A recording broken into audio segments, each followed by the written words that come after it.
Mama, we made it!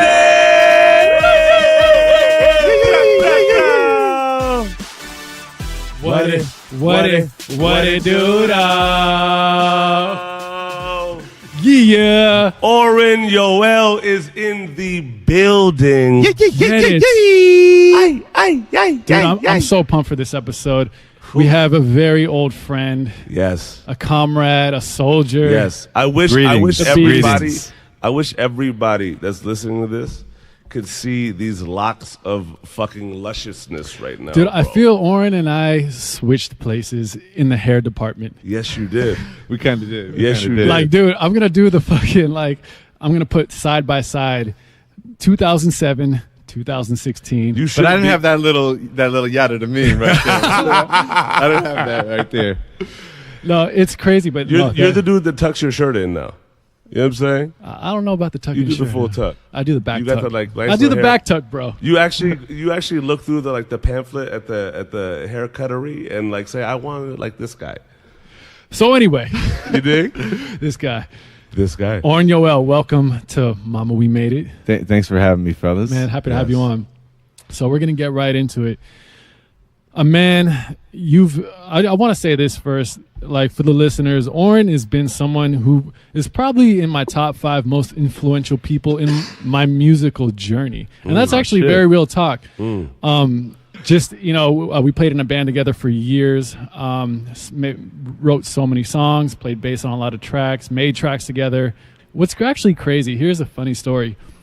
So when I first met you, dude, one of the first things when we started playing together, you were like, hey, man, just hit the G, go up a third, do the augmented 7th. I was like, bro, I don't know what you're talking about. Oh, damn, I sound like a nerd. No. Fuck. No, but, dude, you said, you were like, yo, you need to learn music theory. And it was because just so we could talk about stuff in a very easy way. I didn't know I didn't have the formal training or even put time into music theory. But I went home. I was like, "Oh Jesus, I feel like I suck." Oh, fuck. You asshole! Damn. No, dude, you don't gotta cry the episode. He cried himself to sleep that night. Know that. But dude, that was probably one of the most pivotal points for my musical career because I learned theory so hard at that point, just so we could talk and make music, and I found no importance in it before up until that point, and I think that really shaped our relationship in terms of musicians. I was the start of it because I worked my ass off for that.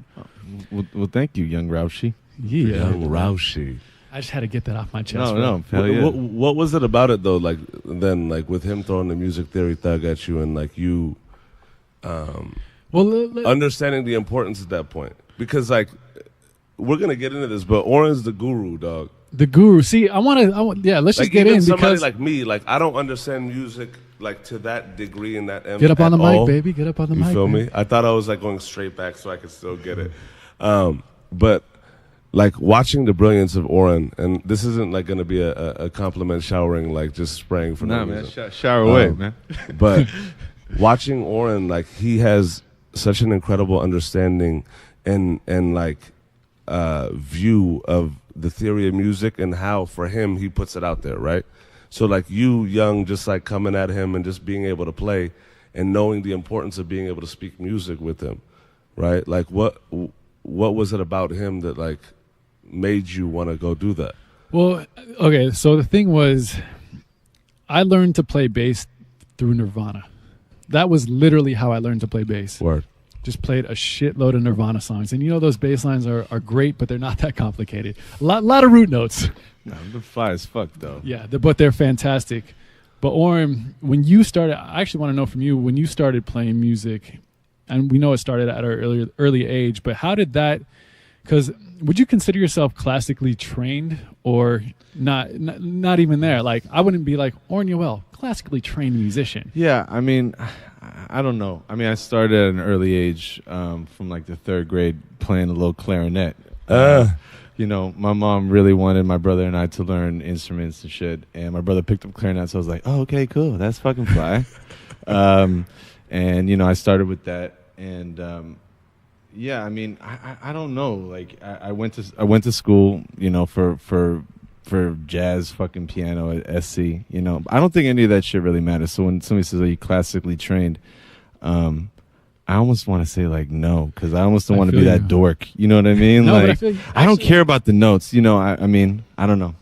But as you were like musician, because when I met you it was post SC, but getting into SC, you know, before you wanted to be a musician, and obviously trying to go to USC, Absolutely, you got to have some chops. Yeah. Like, talk about that, man. Talk about that ambition to why SC, why even major in music, and you know, you at that point into saying like, look, did you feel you were a musician as a kid growing up, or was that something later which projected into college? I had a little bit of both stories, because I also did the clarinet, but then, you know, me and some of my friends would go up on Melrose and just listening to underground hip hop.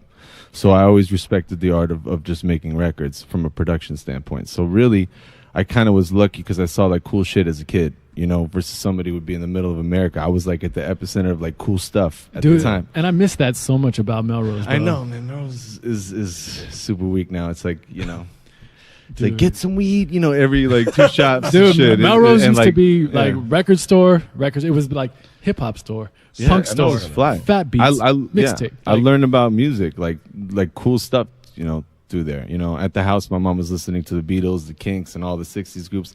I go on Melrose and we were listening to all the fly underground, like 90s the hip hop shit. Like, you know what I mean? So I had that bit of that dichotomy where I was learning still that classical vibe and still about making records. So I think when it was the time to go to school, my approach was I just wanted to learn to be a better producer and a better songwriter and a better musician to make better records. You know, what were you playing at the time, though?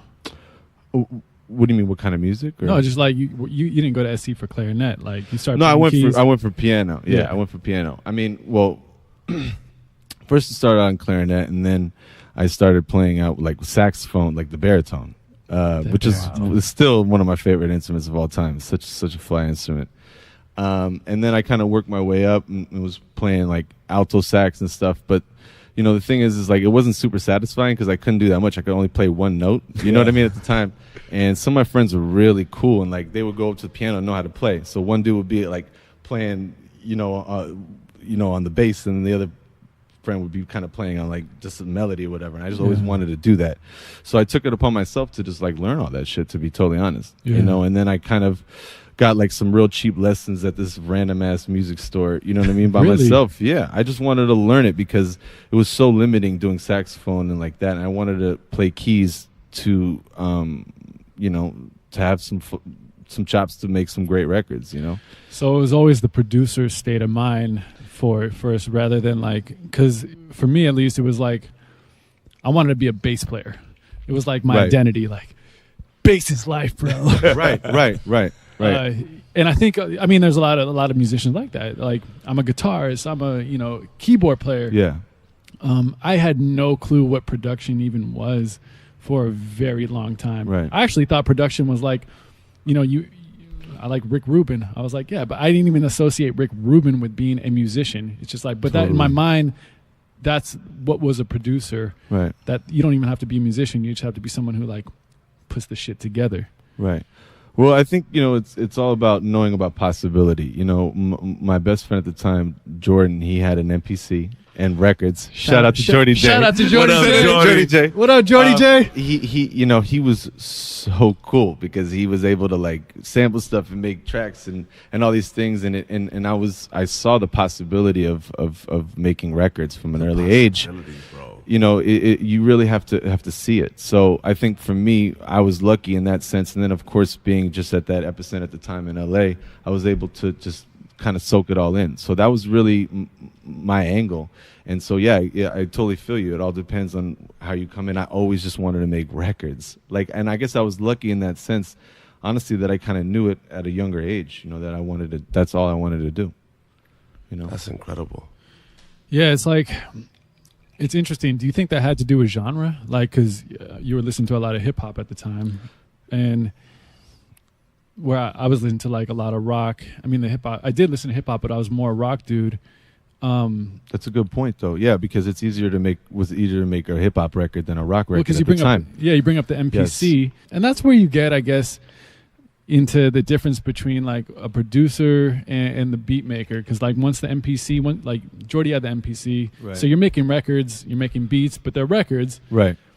But I do think genre does have something to do with that.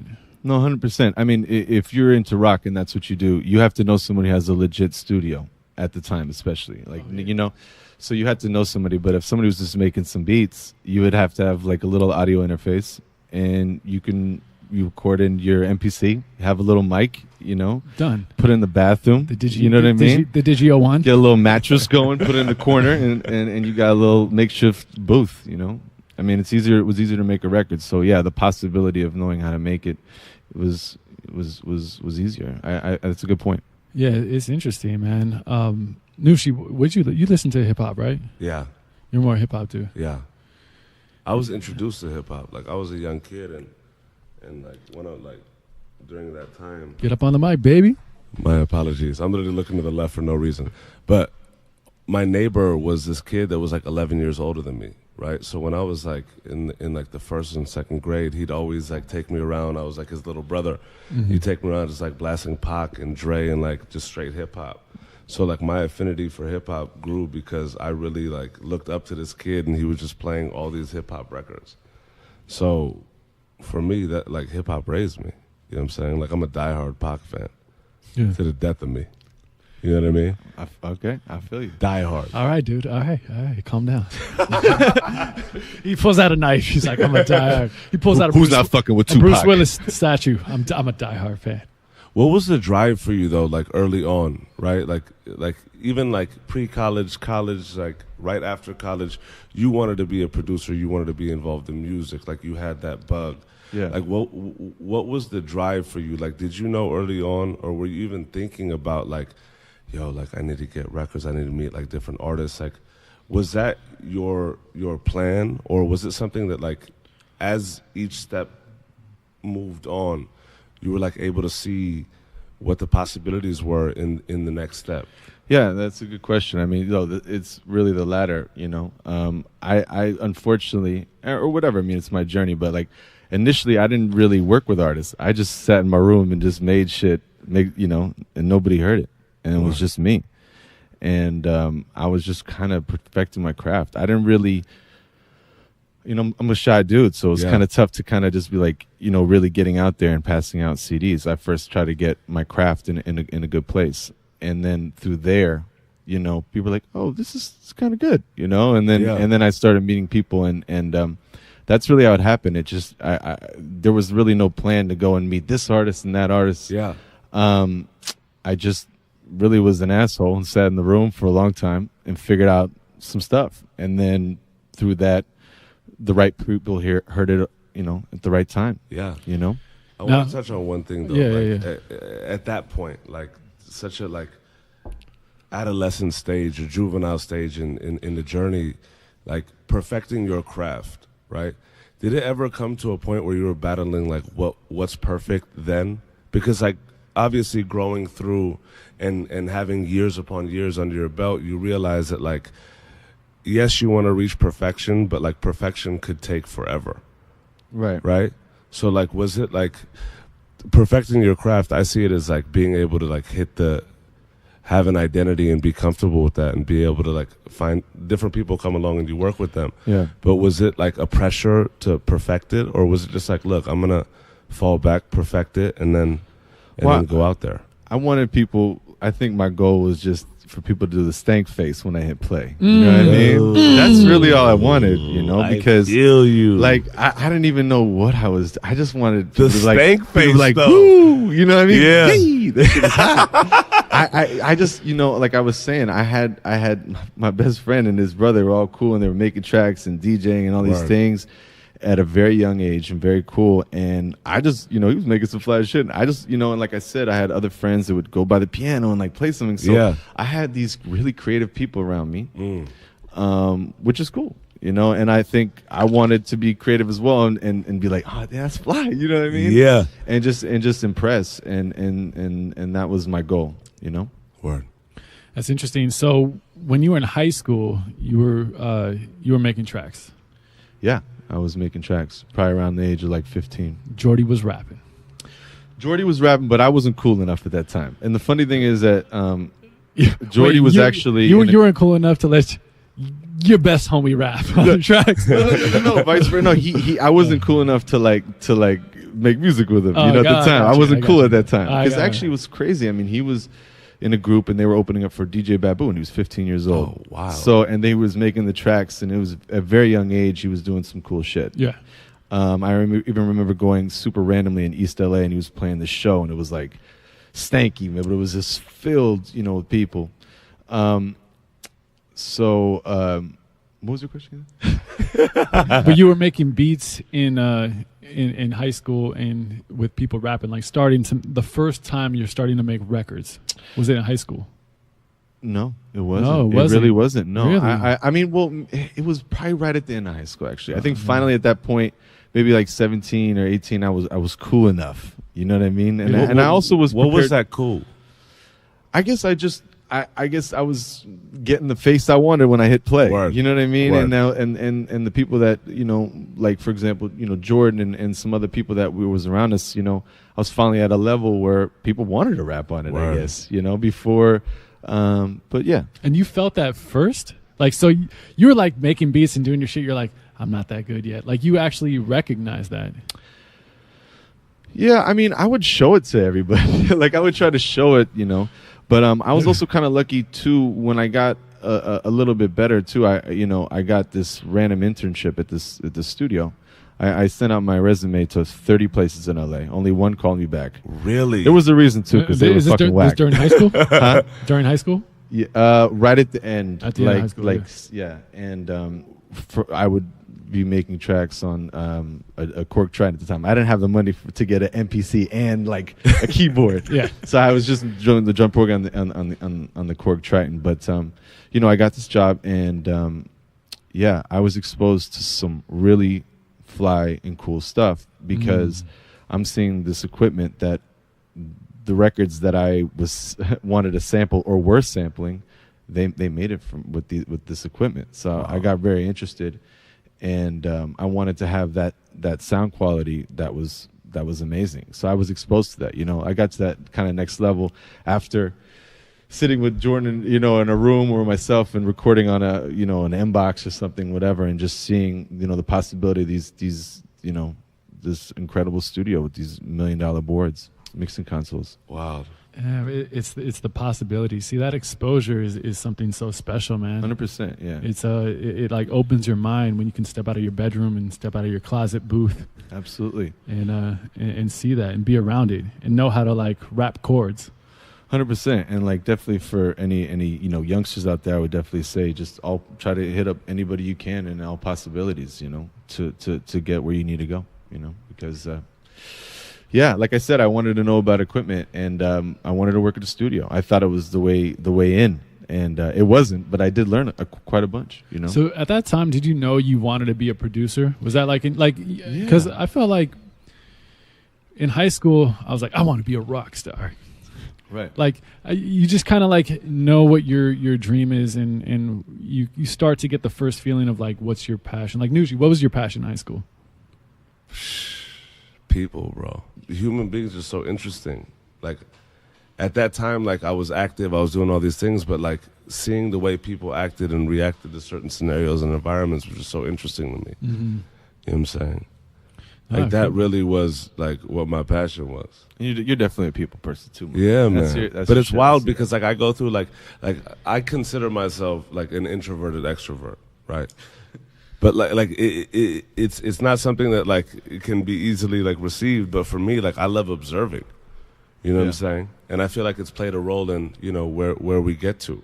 But like the wildness for me is that like your driver was possibility, right? And like I've known you for such a long time, but that one statement makes so much more sense because like you're always like the beauty about you from my eyes as just like an observer, right? A friend observer, and just like somebody that like loves your craft and loves you as a human being is that now knowing that even from the get-go, like your whole drive was based on what the possibility is. And the beauty of the fact that possibility is endless, like, makes so much more sense. Yeah, 100%. You know what I'm saying? One of the most curious dudes when it comes to like it started early for you. Like, it's crazy how you grew up in a scene in LA where like the music scene was ripe. You had a best friend that was like hype in the scene. Right. And you were always like fighting to be good enough, right? Yeah. Still am, my man. Yeah. You know what I mean? Yeah. It's a fight. Which actually leads in. Because I asked that question about, you know, you in high school. It's a weird time for a lot of people, especially as a musician. It's like you're in the scene, you're discovering who you are. You wanted to go to USC to not be a piano player, but you went for the music program. Yeah, I just wanted to learn, man. At first, the irony is I tried out for classical and failed miserably. Because you didn't get into SC at first. First off, I didn't even get in SC. See that now that's an important thing. I didn't even man. get in. Yeah, and they sent me a letter and they were like, you didn't get in, and if you want to appeal, it's like you got a 5,000 to 1 shot. We let in like 12 kids. I was like, cool, I'm gonna write this shit right now, and I wrote it. I was pissed because I knew that they were missing, and that it was. I needed to go there. I needed to learn. I wanted to, and what was crazy is that I didn't get in a lot of schools when I actually applied, but I knew I needed to go to SC. Actually, my mom went there, my brother went there, so definitely felt at home to go there. But also the music program was incredible. I just wanted to learn, Dude, what was that like not getting in? I was upset, man. I mean, obviously, I was like, of course. No, but just time, but like reflecting on, obviously, like it's disappointing. Dude, I didn't get into UC Santa Barbara, right. My dream school. I fucking bawled. Yeah, no, I definitely was shedding a couple tears, but on some real shit, I literally that little fire under his ass. Yeah, I literally went to my old ass computer at the time, and I started typing it up. I started typing up an appeal letter because I wasn't okay with that. I was like, and I wrote something from the heart, and I got in. And then you got to go next semester. I got deferred to spring, so I then went for a semester to Santa Monica College, which was actually a really great experience. It's interesting because you went for, you go for classical, but the whole time it goes back to saying like, I don't think you really identified with being a piano player more as like being an ambitious producer and someone who wanted to make records, whereas probably most of the students identify with being a piano player. You know what's crazy? Like at USC, when I took the piano class, the teacher, I think she was like a master's student, getting her master's. She was teaching the class, and it was all stuff that's obviously like you're learning classical tunes and stuff. And after class one day, I needed some help figuring out these fucking chords. And I asked her, I was like, so you're a musician in your class? And she was brilliant, like insane. She knew how to play all the crazy stuff. But I was like, do you ever write your own stuff? She's like, I've never written anything original. I was like, really? You're like the most brilliant piano player I've ever seen on the planet. You've never even just like, I got like 4 chords and shit that I fuck with. She's like, I've never written anything. And you actually met a lot of students like that who are super brilliant, super virtuoso, but don't actually write original stuff. And I don't know, man. I'm just going to take it here. I've always had kind of I don't know if it's a beef, but I've always had a weird feeling of like people who are virtuosos and great fucking players versus writing good songs. And those are 2 totally different worlds. Yeah, very rarely those 2 intersect. Prince is like a random example. Yeah, it's so weird though. Wouldn't you agree? 100%. I mean, look, I look at it like this. Life is like an NBA Jam game. Hey. Everybody has their attributes. Some cats got strength. Some cats got speed, but then they got less strength. Everybody's got their shit. Very rarely has somebody got all the bars full in the NBA Jam. They got 10 out of 10. You put in the cheat code. Very fucking rarely. You got That's Prince. So true. But what's funny? Also in his personal life, it seemed like he had a lot of issues as well.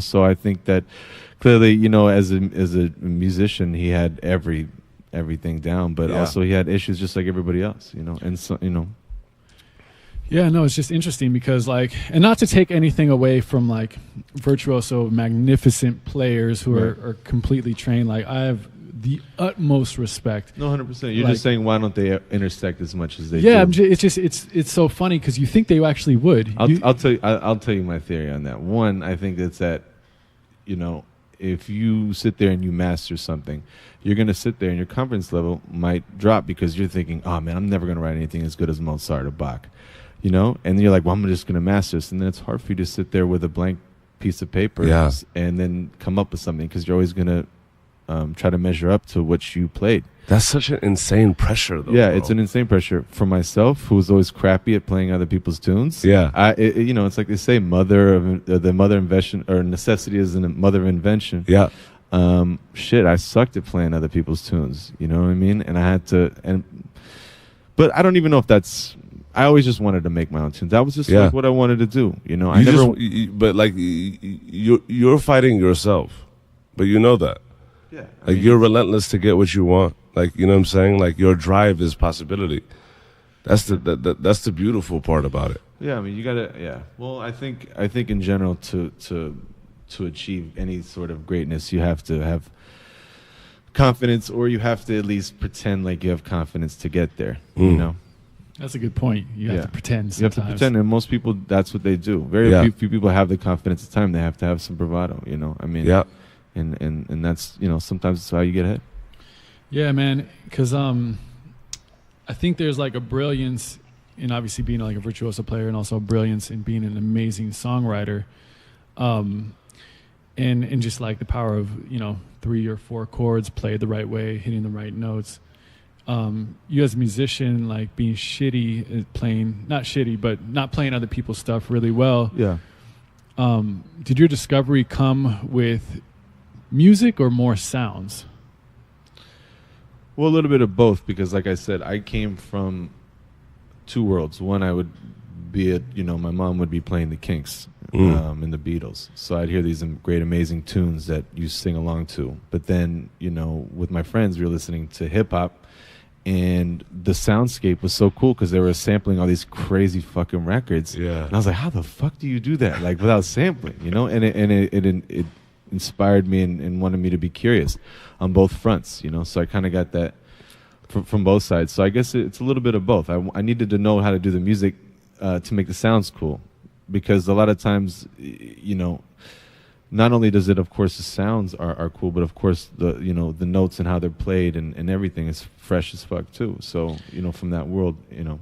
Yeah, man. I mean, it's you're a fucking freak when it comes to sounds now, because like I bring that up only because like I feel the sound game has come up almost ahead of like the musicality of it, like especially in today's music. Yeah, I mean, there's 12 notes though, you know. I mean, at the end of the day, it's like how many you can, you know, you just got to do something original and put it in just a different perspective. But there's 12 notes, you know. I mean, it's not that many, you know, unless at least in the Western Hemisphere and shit. I mean, if you want to go on these, you know, in India and China on these hoes, it's a 23 note scale or whatnot, I believe. But anyway. Yeah, we want to play some Persian music. You know? I love Persian music, low-key. I love Persian music. When I was growing up as a kid, I used to think like, damn, this is so musical, bro. You know what I'm saying? Yeah, for sure.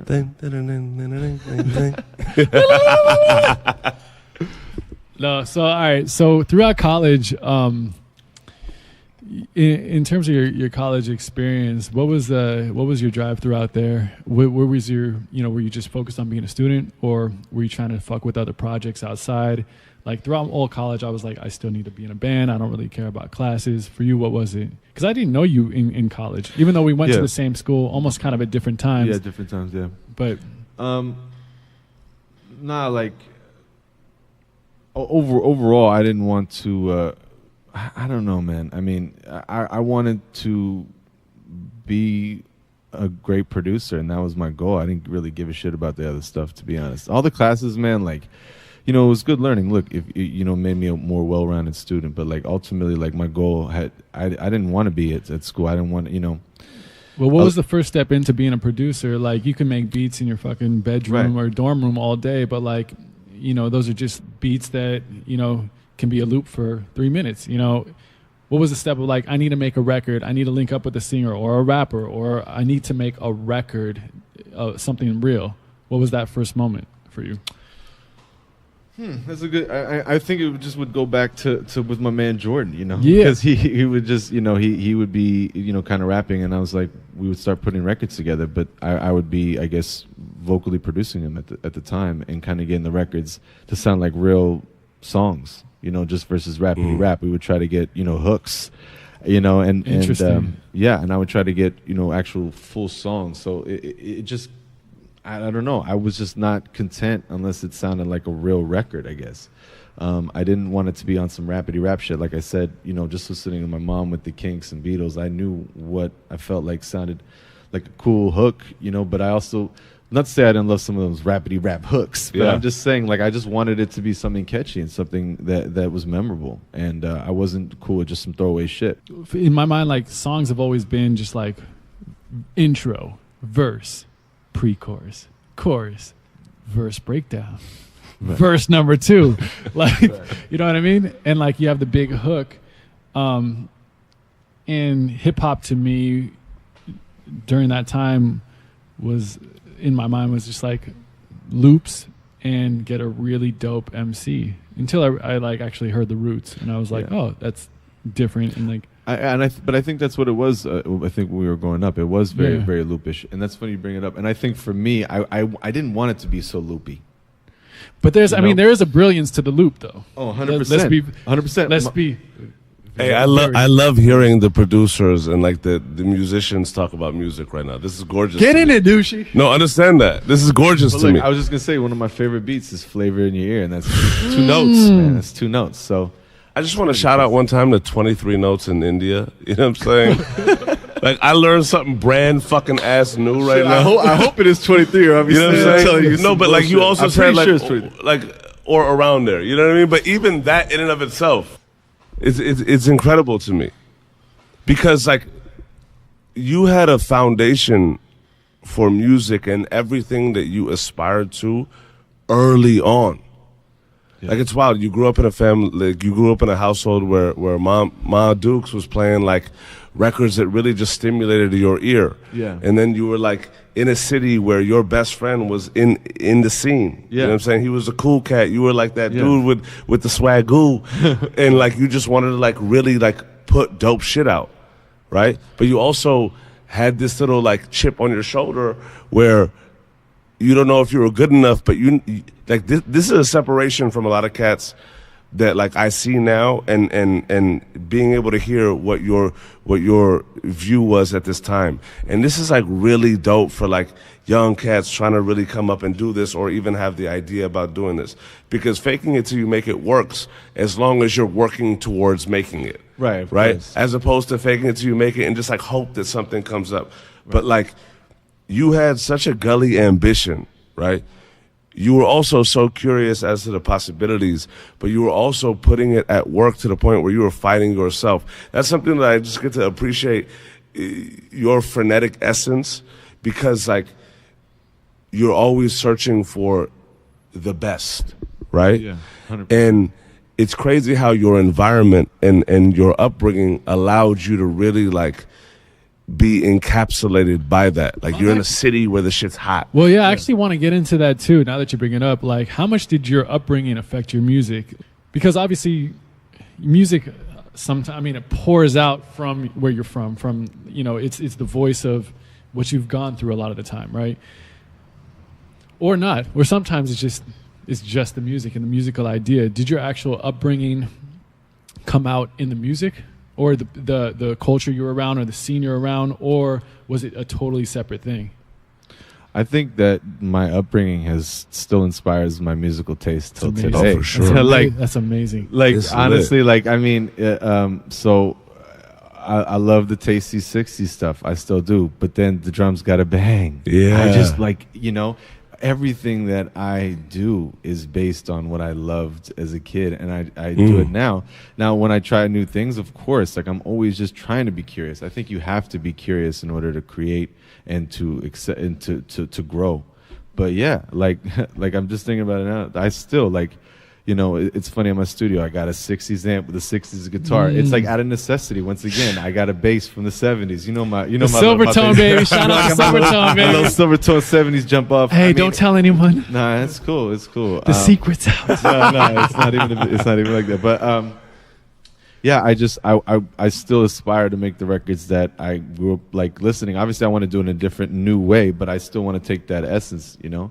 But I don't get it twisted. None of my shit, I don't want it to sound throwback, but I'm just saying, like, I want the guitar to be like tasty as fuck. I don't want it to sound like it's came in line in. Like I grew up listening to incredible guitar tones, and I want to aspire to do that. Yeah. You know? And so I everything that I do is geared towards that. You know, which is so interesting because you started off as a hip hop producer. Yeah, totally. It's kind of interesting to think. I mean, obviously hip hop, you know, obviously in the sampling, there's so much 60s and 70s influence in hip hop music. Right. But you know, for your influence and how you grew up, to have that like tastefulness from the 60s inspire the music that you made too, even into the 90s and 2000s. It's an interesting influence that stuck there, because during that time, it wasn't really like that. You didn't actually, that music at the time wasn't really like that, you know, during the late 90s and early 2000s, mid 2000s. Like hip hop and shit, or yeah, hip hop wasn't so like, it was like Nelly and fucking Juvenile. Yeah, and the shit early popping O's. out. Yeah, right. Yeah, for sure. I mean, well, hip hop's obviously gone on its own journey, just like any other musical genre, you know. But how'd you carve yourself into that with as the sound progressed? I mean, honestly, it's my journey is crazy because I just kind of have gone with the flow, like, you know. And when I first started, I was doing the hip hop stuff, and then my first break was with a hip hop artist, and then people were kind of trying to have me do records that I didn't want to do, so then I had to switch it up. I was kind of doing some more like pop and rock shit, you know. I want to touch on this though, because now like low key, I want to get to the nitty gritty of the Yoelian story. We're just warming up, man. I just put a little oil on my hands. I warmed it up. Rip. I'm getting the back rub now, but we're going down to the legs. Baby. You know what I mean? We getting the legs. You know what I mean? We getting that tush. No, but like it's wild for me with somebody like at such a young age that had so much ambition, and that also like was such a perfectionist in the making, right? Just because you understand like the impact of your craft and you want to be great. When you came out of college and like when you like, what was that moment where like who was it that you first started working with, where you were really finding your groove, and like where you really just like started like creating shit where you're like, oh, this could be really dope? That's a good question. Maybe I would say either this dude Tehran, who's out of LA. Shout out to Tehran. What's up, Tehran? It's been a long time. What up, T? Or I would say maybe Asher. Maybe like a year or two later, we really kind of vibed out. Really? Well, when I first met you, you were working in this bungalow studio. Yeah. Word.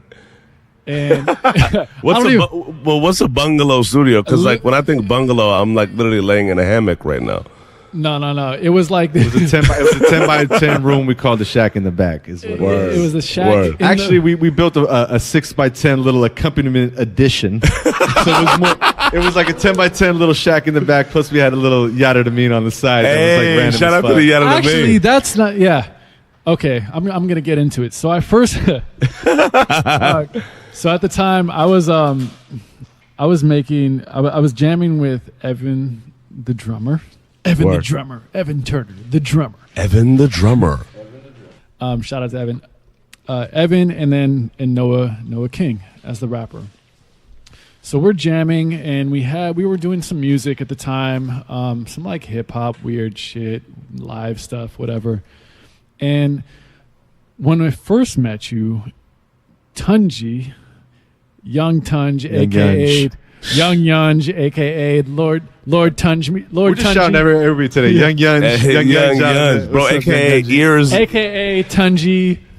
I'll eat you like lunch meat. Brought you in for like a little jam session we were doing. Right, I do remember in the stew, actually, in the OG stew.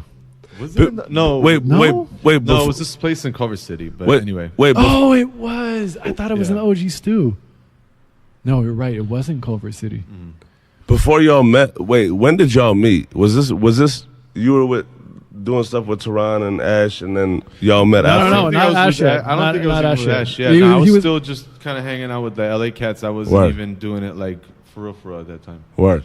Yeah, and Tunji brings Oren in for a jam session, and we didn't have any like idea of like forming a band or anything at that moment. We were just kind of like looking to jam with different people, and you know, Tunji was like, yo, this dude Oren is great. He's a great keyboard player. He would vibe well. He's a dope dude. He came in, we jammed immediately. I was like, this dude's legit. We had actually played with other musicians prior, like guitar players, other keyboard players, some horn players. Yeah. And I never felt that people were up to par. And what's crazy is that like I sucked. I feel you. You snob, like, bro. Like I thought I was good. I thought I was good. I sucked. We were terrible. I love it though. And Oren came in, and I was like, "Oh shit, that dude knows what he's doing." I've been had. But he came and jammed with us, and I just loved his vibe. Like immediately, it was great. And after that, we're like, "Yo, you know," we exchanged information. He gave me his insurance number, and then my pager number and shit. No, yeah. And after that, we just started jamming more and more, and we started talking about doing a band. It kind of, I can't even remember if it organically grew or if we like made the hardline decision. I don't know. Do you remember? What was it? Yeah, he knows it. He knows it. Because you at the time, man. He low-key knows exactly what happened. You know what I'm saying? I really don't. Because you were like at the time you were working as a producer, and that's when like before we were even like officially a band, I had gone and met up with you at your studio. Shit, I think I remember. I think I was starting to maybe make tunes with Noah. Maybe I don't fucking remember. It was Did such you? a long time. I think Tunji wanted to connect to me. You know, he basically Noah needed some like. That's right. Records and because people really liked his live shows, but they were saying that just like on record there wasn't sounding right, so he would come over and we tried a few things. I don't know if that was the first inception, but it might have been because that's when I went to the shack in the back, and that's when I met up with you, and you actually played me some stuff that you were doing with Tehran, and we know Tehran loves his little sprinkles on the keys. Oh fuck yeah, he loves the nighttime shit for sure. He loves that. And you had done the Boondock stuff. Oh, that's right, yeah. And that was the first time I was like, okay. And I listened to your stuff, and you made me actually a CD of your shit. That's hilarious. Did I? Yeah. I wish I probably still have it somewhere. Maybe not. I don't know. You made me a CD, and you're like, yo, learn some bass to this, and let's try to do it live. Oh, cool. Yeah. And I went home and actually learned some bass lines to it, and we tried some of those ideas live, and had Noah start to like rappity rap, yappity yaps type stuff. Fuck, we sucked, man. We sucked.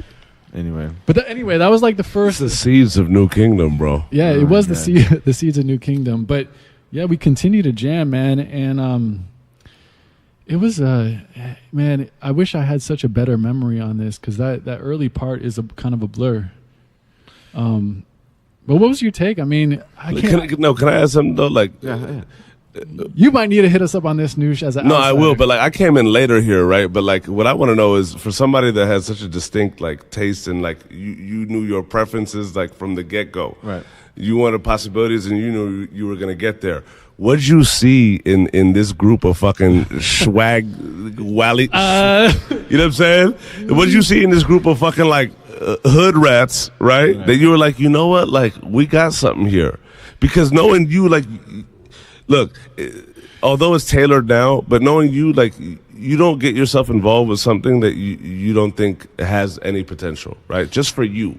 Right. As a creator. I'm actually curious to that question too, man. But like, what was it about these like fucking like hoodlums that you were like, you know what, like we may have the possibility of something here? Well, I think it was two things. One, even though I came in and it was, you know, man, the music was messy as fuck. I mean, you know, bro, it was like, but it's cool. Isn't that how everyone starts though?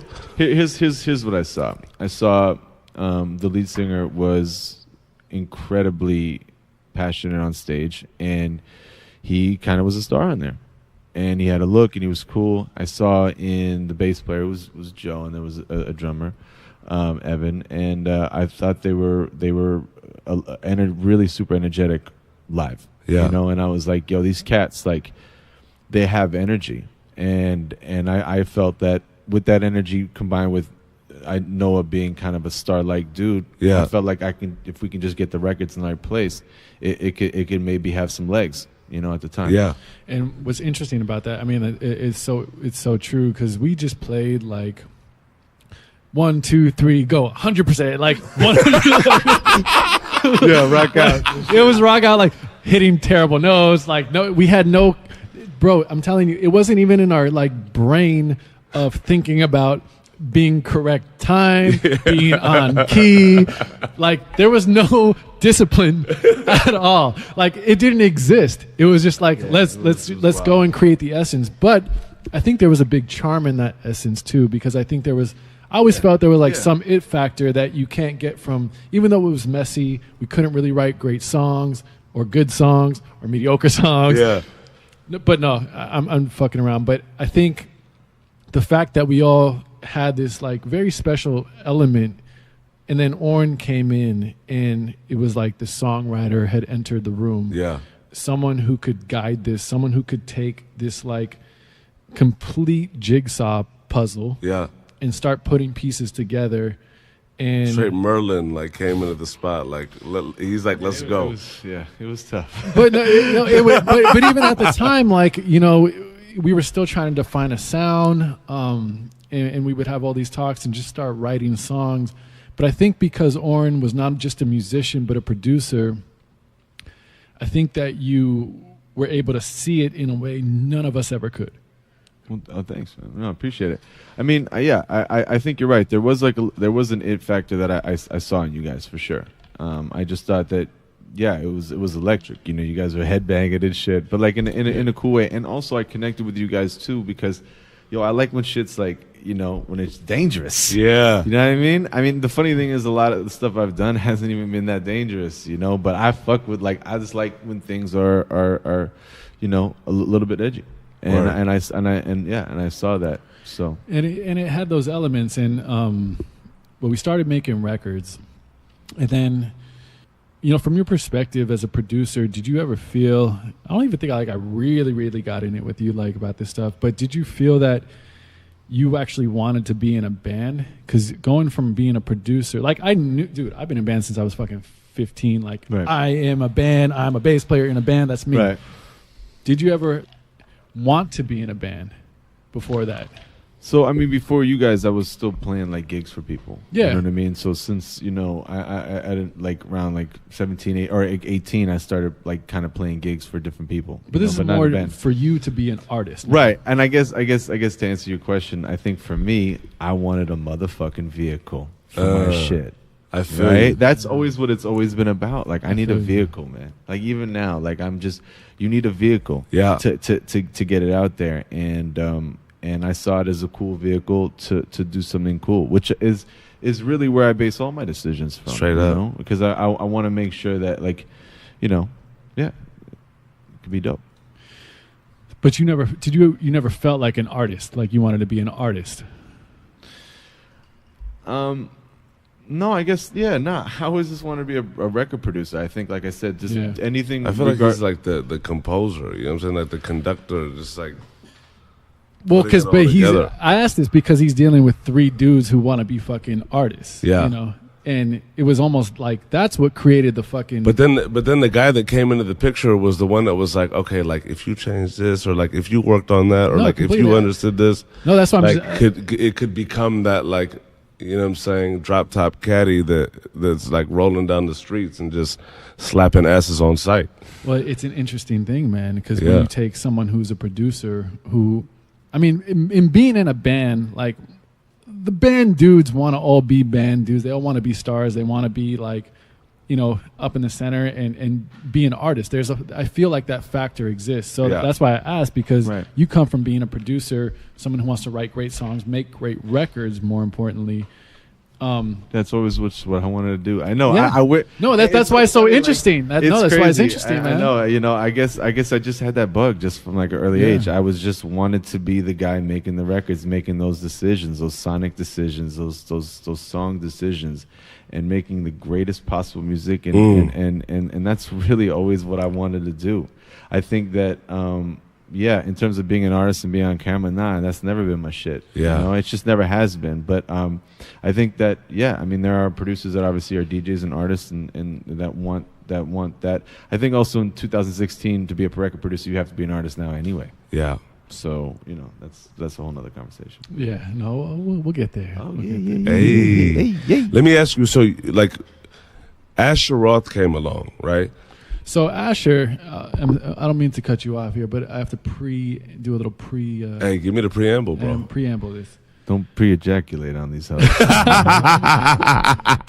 Give it to us. So, we formed New Kingdom. Okay.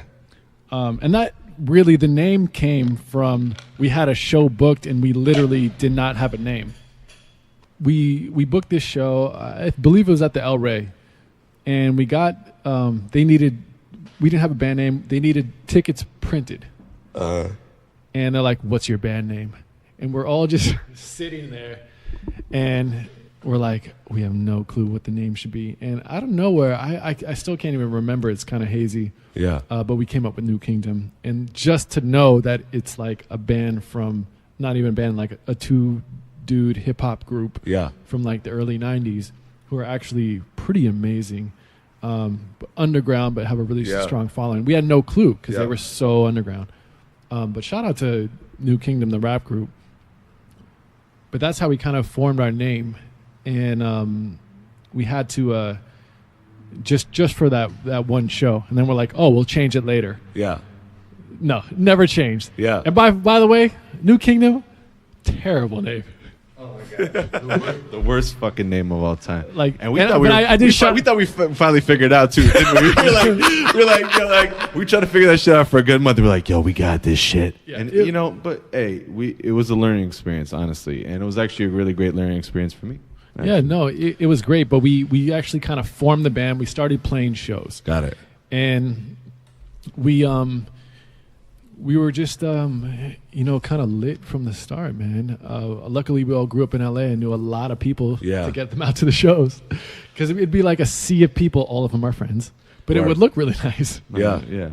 But honestly, we actually, one show led to another, and we actually started building that following and had pretty strong shows for a while. That was like our bread and butter. And we started rocking it and kind of getting known for rocking those real live shows. Had to get Yoski, had to get him standing up. Oh yeah. At first he was sitting down. He's like, you got to stand up, bro. Well, I just didn't want to be like the odd man out. Everybody was rocking out with their cock out, and I was sitting there like, hey, I'm sitting down on the fucking keys, dude. So yeah, I stood up. You know what I mean? It was, But it was so interesting because it was a rock band, a very, very aggressive rock band. Rock is like, I feel rock is such the wrong term. We're alternative, dude. Yeah, like this alternative band that was very aggressive, very live, and had no guitar. And a lot of that attributed to Oren's keys going through crazy, not even crazy, but just going through amps and doing different things and having cool sounds. I want to ask this, were y'all thugging it out as New Kingdom before Asleep in the Bread Out? Yeah. For a good, like, at least a year, I feel. Oh. Yeah. I mean, yeah, I think so. Maybe even more. I mean, we about a year and a year and a half. I think. we were rocking because I remember talking to you on GChat one day, and you're like, shout out to GChat. Yeah. shout out to GChat. And we're just shouting out everybody to the knives. And you're like, yo, I'm gonna start working with this rapper, and you sent me his MySpace. Oh my god. And you're like, this dude, Asher Roth. And you sent me to his MySpace, and he had "I Love College" out. Did he? But it was already out. It was the Weezer version. What? I don't think it. No. No. No. Sorry, This is way before all that. Yeah. He had some songs though up on his MySpace. How'd y'all even meet? Well, we met just because I had a friend, and he wanted to give my tracks to his friend in Atlanta. And I really didn't want him to do it. For some reason, I just felt weird about it. I was like, why would you just send him my tracks? Because he was a record producer, or I mean, whatever, quote-unquote record producer. Yeah. Anyway, I sent like 10 or 15 tracks. Never heard anything back. I get a call maybe 6 months later, and it's this Atlanta number. I didn't pick it up, and I just get a text that says, call me. Shut the fuck Like, up. I didn't even know who the fuck it was all of a sudden. And it just says, call me. I was like, who the fuck? Like, I'm like on the shitter, you know what I mean? Checking my phone. I'm like, who the fuck is this? It turned out to be this dude named Scooter. And, he was just like, so let me tell you a story. I got some tracks from a guy, and I had a gentleman who was rapping on them, and then I wanted to mix the records, and I asked him for the files, and he was like, no, I don't got the files yet. And then I asked him again. He's like, oh, it's my producer in L.A. And then finally I had to fess up that it wasn't his shit. Ooh. And that was Asher. And then he called me and was like, yo, I finally got your number. Let's stay in touch. 6 months later, I hear from Wild. Because to be honest, Wait. like the call was Asher- so weird. hold The on. call was so random. By the way, of course, I didn't know who even Asher was. And Yeah. then when he sent him to me, I didn't fuck with it, dude. I didn't fuck with it. Wait, and let's talk about this.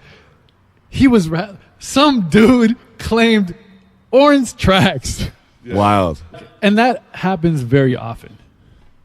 I mean, I don't know about. I don't know. I mean, definitely at the time, I don't know. I'm sure it still happens all the time. People obviously do that shit, but yeah, oddly enough, that's what first got me in the music business for real. I love that. That's so wild. isn't that wild? I mean, turning a negative into a positive, but Straight up. But yeah, I mean, the shit was crazy. Of course, I was like super pissed. You know what I mean? Like, what Yeah. the fuck? He's trying to pass off his shit as this motherfucker, man. What the fuck? The dude you gave the tracks to. Yeah, no, I called his phone. I was like, what the fuck, man? No, it was bullshit. Because I think I had his number. Well, first, I even hit my friend. Yeah. You know what I mean? I'm like, see, I told you, man, I don't want to give that motherfucker my shit. You were like, nah, give it to him, see? And then I'm getting this fucking call. But see, honestly, he couldn't put it out for real. And the thing is that I think Scooter just signed Asher to Steve Rifkin, and it was for real. They couldn't put out the records without there being like it wasn't a mix. They wanted to talk to the real producer, get it mixed right, and get the right okays. So that's how you first met Asher. Wait, so Well, no, I didn't even meet him like that. First, I was just talking with Scooter on the phone. We didn't even connect. He sent me like a few records. I was like, this shit is trash. really? I was like, this shit sucks.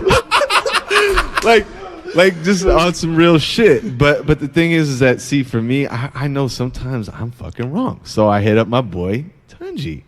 I sent it to Wild. him. Then I hit up my boy young Jordy J. Jordan. Wild. And both of them hit me back. Was like, yo, he's actually kind of dope though.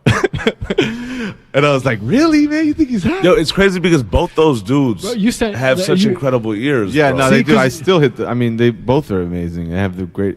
You sent it to me, and I thought it was dope too. Yeah. Yeah, Oh, okay. like So that was there you go. over the G chat because you sent me There your you shit. go. I was like, yeah, this dude's pretty dope. Yeah, I mean, so and then I kind of, there was like a little bit of a lull, and I think I don't remember if they reached back out or I reached back out, but I sent over actually some real tracks for real. Now as we were communicating directly, and he made a couple songs with it. Shit was alright. I was like, it's alright. Again? And then yeah, and then Scooter called me and wanted to like do a deal, whatever, this and that. But I didn't think the songs were there, to be totally honest. Really? And What was that like for you though? Like, cause like you're in the game, like you're finding your grounding, right? And then you get this like call me text from a number that like you don't know what the fuck's going on. Right. You know what I'm saying? It's a dude named Scooter, right? Yeah, first off, a dude named Scooter, in other Right. words. Shit, I'm like, yo, who the fuck is this guy? Straight up. It turns out he becomes what he becomes, but like Right, of course. dude texts you, call me. You call him back. It's like straight up like out of a movie, right? Yeah, well, I wasn't even going to call back. Actually, to be honest, when he texted me, call me, I still didn't fucking call. He did it again. He did it again. I was like, this dude's for real. Who is this? I was like, this is not a telemarketer. Like, this is like, what is this? You know what I mean? Orange Especially call- 404. I was like, what the? I was like, what is 404 area code? What the fuck? Oren's waiting. He calls. He's just waiting for the hello. Yeah, I mean, but back to what you were saying though, like it was actually really crazy because he sent me the records. I thought they were just okay. Yeah. And actually at the time, I think he said something to me like, "Oh, come to Atlanta, whatever." Asher, he's staying with me in my condo or whatever. I was like, and I just broke up with this girl. Me and this girl broke up, and I was all down and out, dude. I was like, "Oh man," you know what I mean? Yeah, and I was just like, "Fuck," and it seemed hella sketchy. I didn't know these motherfuckers. And they were like, "Yo, come to Atlanta." I was like, "Oh fuck," But actually, the funny thing is, when I was I was younger, I actually done something similar before. I actually worked in Detroit. One of the first times I ever worked, I totally forgot about this shit. Yeah, really? Dude he was one of the rappers he was in the movie 8 Mile back in the day. And I went over there. I was 19 years old. I went to Detroit. I was wearing a funny ass Kango and shit. That shit was fucking crazy. But anyway, that's a whole nother story. But yeah, so he's like, "Well, come to Atlanta." So I come to Atlanta, what the fuck is going through your head? What's going through your head? First thing I knew, I had to pop on Outkast AT Aliens. Respect. Because right when we played, I was like, my favorite group. I'm like, here. Yeah, First off, I was always intrigued by Atlanta because Outkast is my favorite group of all time. So I was like, definitely hip hop group, but probably my favorite group. So I was just kind of interested to see the scene out there. I'd never been out there, and it was an opportunity. And so I was like, fuck it, like I'll do it. You know what I mean? How old was this girl? I was like, I was crying and shit. I was like, fuck it, man. You know what I mean? Let me go out there and try something different. Word. How was that for you? It was a weird experience at the time. Really? But it turned out for the best. Yeah, Asher and I actually really, really, really got along, and we were just like kind of like jokesters together. You know what I mean? And, we actually didn't even make any music. It was actually crazy. We never did. We didn't even make any music. We just kind of hung the whole time, got to know each other. Word. And I understood kind of his story and where he was coming from. I remember we went to Scooter had like a club or something that he co-owned. And I'll never forget, for me, if I thought a rapper was dope, he had to at least be better than me at freestyling, right? You know what I mean? You had to at least beat me in a rap battle. Jesus, you know what I'm saying? Hey, in a rare opportunity, you'll hear the Yoski rap. No, never again. But at any rate, but I never want to do it. But I would just, it'd be fun. We hang out in the car. At any rate, and the track comes on, and Ash was like rapping to me, and I was like, damn, this kid's good. Really? I was like, yo, and then I realized, like, we just needed to be in the room together, and I guess like the old saying, I needed to produce him and get it, because he's just sitting there by himself with his like knucklehead friends, you know what I mean? They're like, yeah, that's cool, you know what I mean? And it's like, I was that checks and balance. I feel like as a producer, you have to kind of be the checks and balances in the room. Yeah. So I was like, damn, he's dope, but the songs is whack, so there's something missing. And I wanted to figure that out. And I remember he got tracks sent to him, and they were actually getting some pretty large producers' tracks, but nothing was connecting, and they needed a sound. Yeah. So, at any rate, Atlanta was, it was cool, but then I go back a few months later, like, yeah, nothing's connecting. Like, what if we send him out there? And I'm like, yeah, send him out there. Stay with me. We'll record at my house. And, we recorded in my closet. You know what I mean? We had the weird-ass, like, carpet up, Really? like we literally put carpet up, me and my brother, like for a little makeshift booth in this closet. Actually sounded pretty soundproof, and we recorded everything, and it had a sound. And then they started trusting me, and we started working in a real studio and getting a real budget. What was the first song? Was one of the songs you made at that time actually one of the album songs, or was it just like the first song we made? So Asher comes out, and Asher and was sleeping on your couch. Oh yeah, of course, sleeping on the couch. Asher was from the East Coast, of course. Like the idea of like a weed store and shit was like, you know what I mean, like incredible. So he definitely wanted to go to the weed store. Like when he landed and shit, I had a friend who worked the weed store. I didn't have like a car or anything, so I was like, all right, let me take this motherfucker to the weed store. Yeah. And the first thing I said when I picked him up from the airport and we're driving to the weed store, I was just like, yo, what do you want to make a song about? And he goes, man, I want to like write a song about like cruising, man, like cruising with a blunt. You know what I mean? And I'm like, okay. Stop it. I'm like, okay. Bro, I never knew that. Yeah. So I was like, okay. And so we go to the weed store, and it was my friend Nikki, she, you know, and she, you know, hooked us up, blah, blah, blah. We go back, and Asher got super fucking stoned, dude. Super stoned. It's like 3 p.m. and shit. You know what I mean? He had like an early afternoon arrival or whatever. And so, you know, we go get the herbs, whatever, and then we go back to my place, you know, getting super stoned. And 6 p.m., he takes a nap. And I'm like, oh, okay, cool. So I go to my room and shit. I didn't have a legit studio like at the time. I was just and I was just on the MPC, and I like knew what I was just like going through some stuff, and I was thinking like, what would be a cool kind of fun idea for this, you know? So I kind of made the track, and like in the track, whatever, it like kind of does double time, whatever. Anyway, so I'm waiting for this fool to get up. Right? Yeah. Were you hype as fuck? Like, I was hype. I was like, I think we got something. Yeah. You know, I like the slapper though. I was like, hey, you know, maybe we got something here. You know, that's cool. But it was just me and him, whatever, and this fool's asleep. So I'm just like making my track in my room and shit. I was like being kind of quiet. I wasn't even banging. What time did that I mean? asshole wake up at, bro? The next fucking day at like 9 or 10 a.m., dude. I mean, he got like on some real shit. Like, so I'm like sitting there late. And I'm like, yo, this motherfucker's not waking up. So anyway, I wake this fool up. Yeah. And I played it, and we just were like just dancing in the room and shit. And that was the first song that we recorded for real. And it was that was, and then I think like 4 records that we did in, you know, my closet made the record on a really whack ass mic. Yeah, Blunt Cruisin' is my favorite track on the album, by the way. It's such a gully record, bro. Oh, I mean, well, you know the shit I like. No, for sure. A interesting tidbit about that one. By that point, I already kind of stopped like really sampling. I wanted to make things sound like they were a sample. Yeah. But that was just such a fly sample. It was like some Turkish, like psychedelic, like guitar shit. And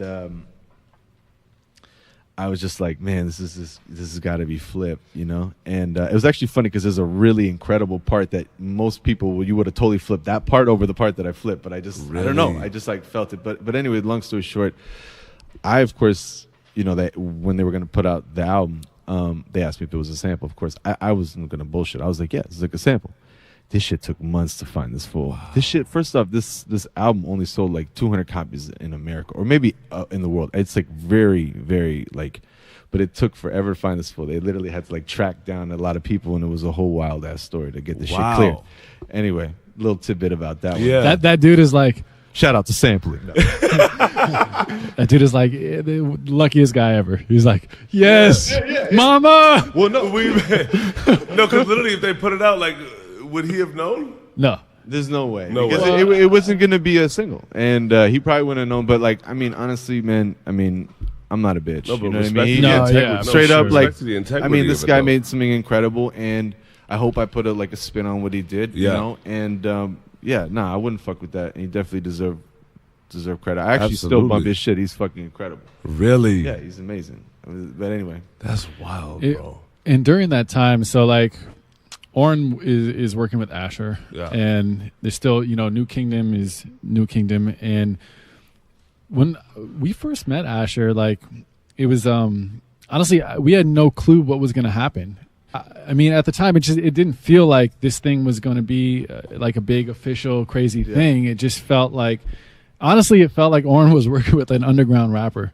I mean, at the time, you were doing beats for a lot of different rappers too, I think. Right. It was just it was just like this was just another one in his arsenal who he just happened to be spending more time with as of recent. Yeah. But nothing was really I just remember it wasn't really on the radar, and you know we still were doing, like, obviously playing shows, and New Kingdom was we were in the process of making our first like EP, and it was all during that time. Then Asher's stuff starts to become real, and even I Love College was out there with the Weezer version, and then it was remade.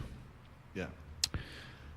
But that, even before that song kind of took off, there wasn't really much there. Like Asher wasn't like out in front of people. Well, he put out a mixtape. The first thing he ever put out was it was not out of college. It was a mixtape called The Greenhouse Effect. Yeah, The Greenhouse Effect. And I think the first video, that's actually, I knew that shit was real. I was actually out of the country, and I was super fucking excited because he was dropping something on this mixtape, and I had something on there. Word. And literally, by the way, the song was called "Girls Rub on Your Titties." By the way, this is some old school shit, which is super random. but at any rate, that wasn't the song that they had. But they shot a video, and it was like Don Cannon, GD Drama were like hosting it or whatever. But the song, the video and song, amassed like 1 million or 2 in like a day or two. The first fucking thing he put out. So I was like literally like out of the country, be like, oh shit, this is for real. This is for real. This kid's like. And like awesome, you know? I'm like okay, I'm like all right, and you know what I mean? And what's interesting is like, when they were working on Sleep on the Bread Aisle, which had multiple different title names that you guys were messing with, you didn't really know until pretty much the record was done. And correct me if I'm wrong, that you were going to be like that partnership that you guys created for that album.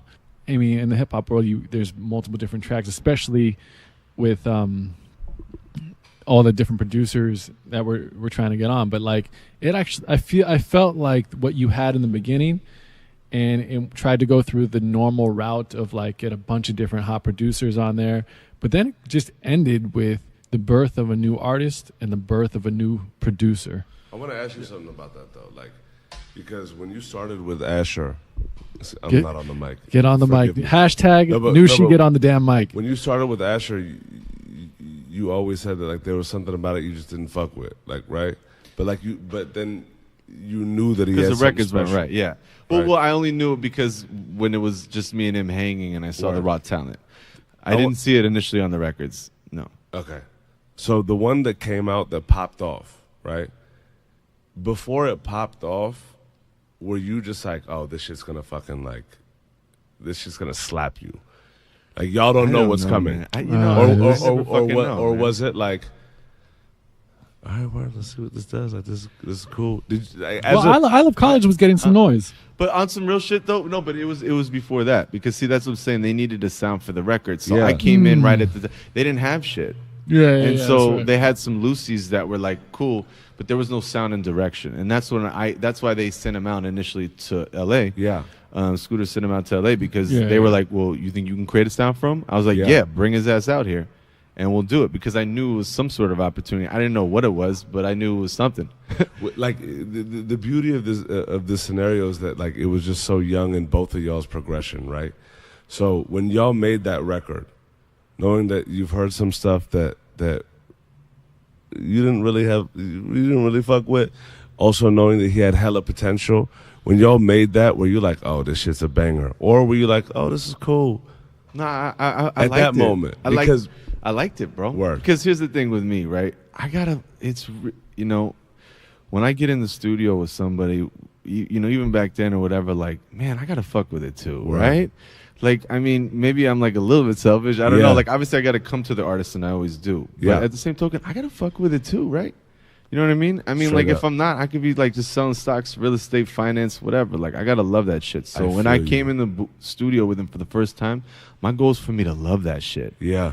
And I walked away, and I was smiling when we made Blunt Cruise. And I was like, this is fun. You know what I mean? I fuck with it. Like, because...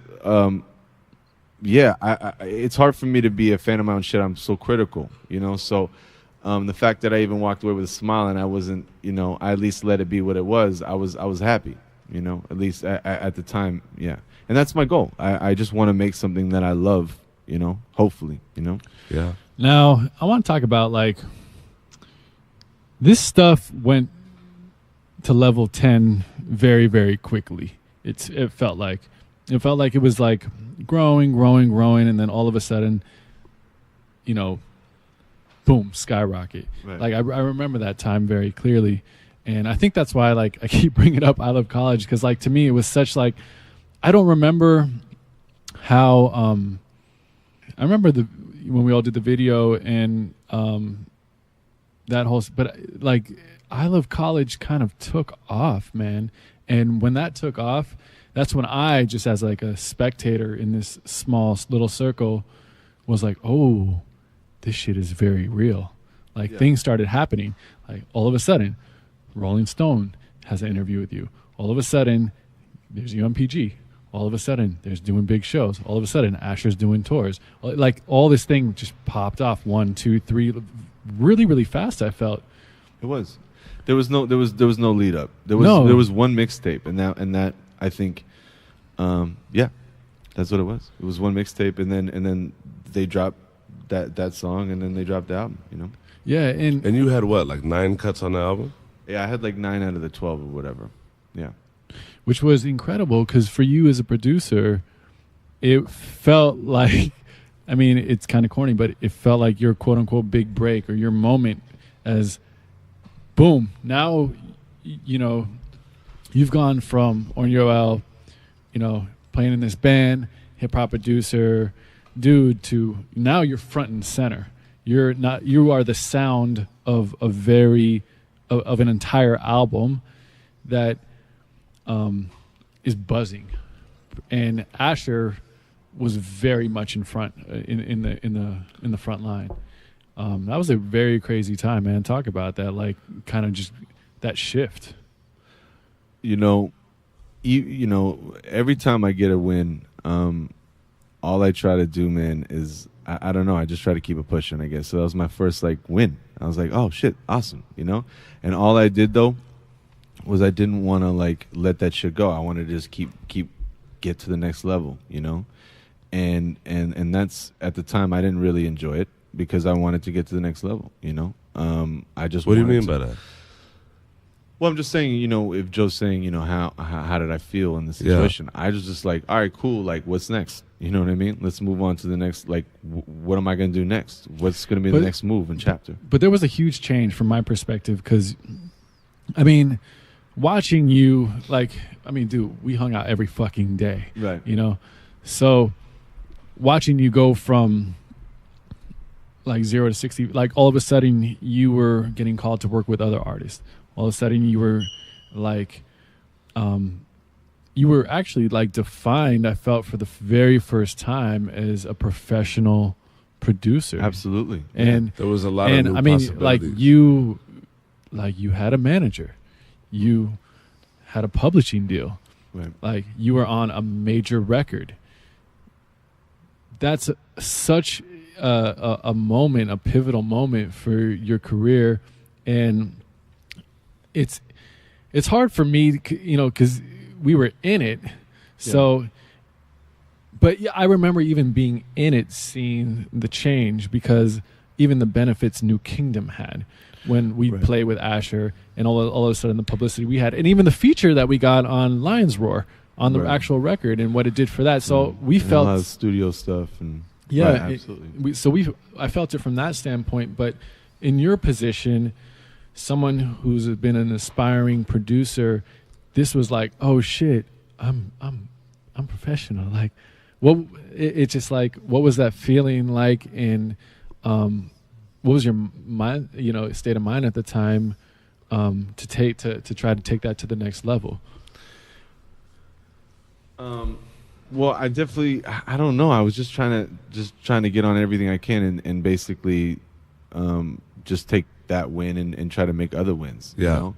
And I wish I could say that I was like, oh, you know, I sat there with a bottle of champagne like, mama, we made it. But like that shit didn't happen, you know. Word. I was sitting there, I was like, all right, let's you know, I got something turning, like let's turn this into, you know, 1 into 2 eggs. Was actually interesting about that. One thing that changed, and I'm glad you say that, like turn this into 1 egg into 2 eggs, because I felt like the vibe changed even in the band of like, we got to write real records now. We got to write real songs now. We got to take it up a notch now, because I felt like we still weren't at that level as a band. Absolutely. But you had now gone to that level. And so the bar went from like, yo, we're New Kingdom. LA, we rock. The Roxy, we'll kill it. But now it's like the bar was raised, and it was like, and we had to try to get there. And you balancing being in a band and this huge leap in your producer career, you had to kind of do a little dance there. And I felt it in the band of like, yo, we got to go, bro. We have to, not even like as this is a great opportunity for us. It was just like, yo, the bar is raised, get the fuck up. Right. That's what it felt like to me. Well, I definitely wanted to turn that win into a win for us. Obviously, you know what I mean. Once again, it was a vehicle. Sure. And it was our vehicle, and you know, it was our little baby. You know, and so I wanted to use that to get another win. And I think that's what you have to do. You know, and I think in the music world and in general, I think you have to turn. You know, you have to take one thing and then turn that into something else, you know, and move from there to the next level if you can. You know? Is that because you've realized that, or you just had like a premonition that this could be short-lived, just on the basis of the environment of the music industry, the reputation of the music industry, that this is good, but I can't be caught up in this because this could die very quickly? Well, here's the thing. I mean, it's always best to be on the inside of projects, right? So I felt like if we were winning and we were killing the game, like what better than that? You know what I mean? Why would I want to be producing for somebody else that can be producing for this band that was gonna do it huge? Yeah. And you know, so you had that on some Jimmy Page, Led Zeppelin type shit, right? I mean, you know, because that's an interesting position to be in. Like you have a record that pops off with an artist, right, like a catapult you, but then at the same time you have a band of hooligans, but that you believe in could be something really special. Like how is that for you as a creator? Like because you're so meticulous with it. There's a reason why you stick with the band of brothers. You know what I mean? Like what was that for you? Like how was that during that period?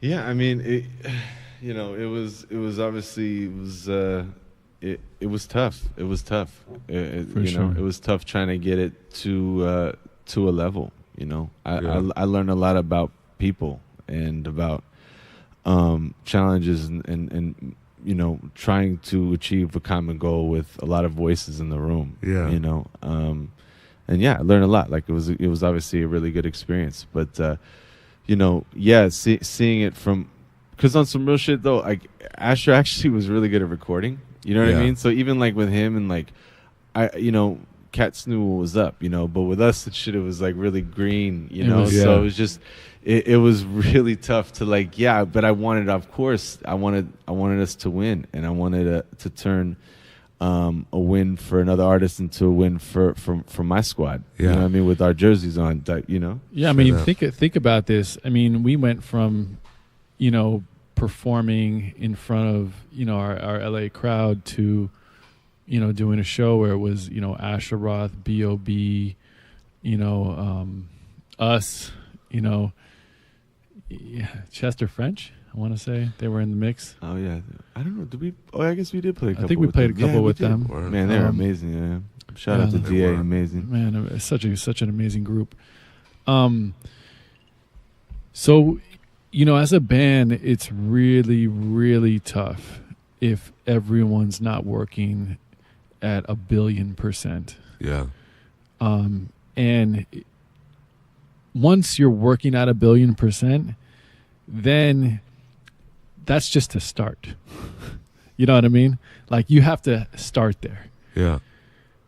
Then it's like that combined with like writing good songs and everything. But unless you're really putting in that work ethic, it's really tough to raise your bar past a certain level. And you see that very, very clearly. I think like that was probably the first time we were exposed when we saw someone like Asher go there, like there, boom, it crossed the bar. It crossed. Right. But with the band, it never did. Yeah, I mean, we just... we had an interesting experience, you know. Yeah. We put out that one little EP or whatever, and then we had that little look on MTV at 7 at 7. So it's like, oh shit, we might be doing something right, you know. But I think to turn in great records, it was really tough. Just getting, you know, everybody on the same page, and you know, every situation is different. You know what I mean? Every band is different. You might have very rarely is all members on the same page. Yeah.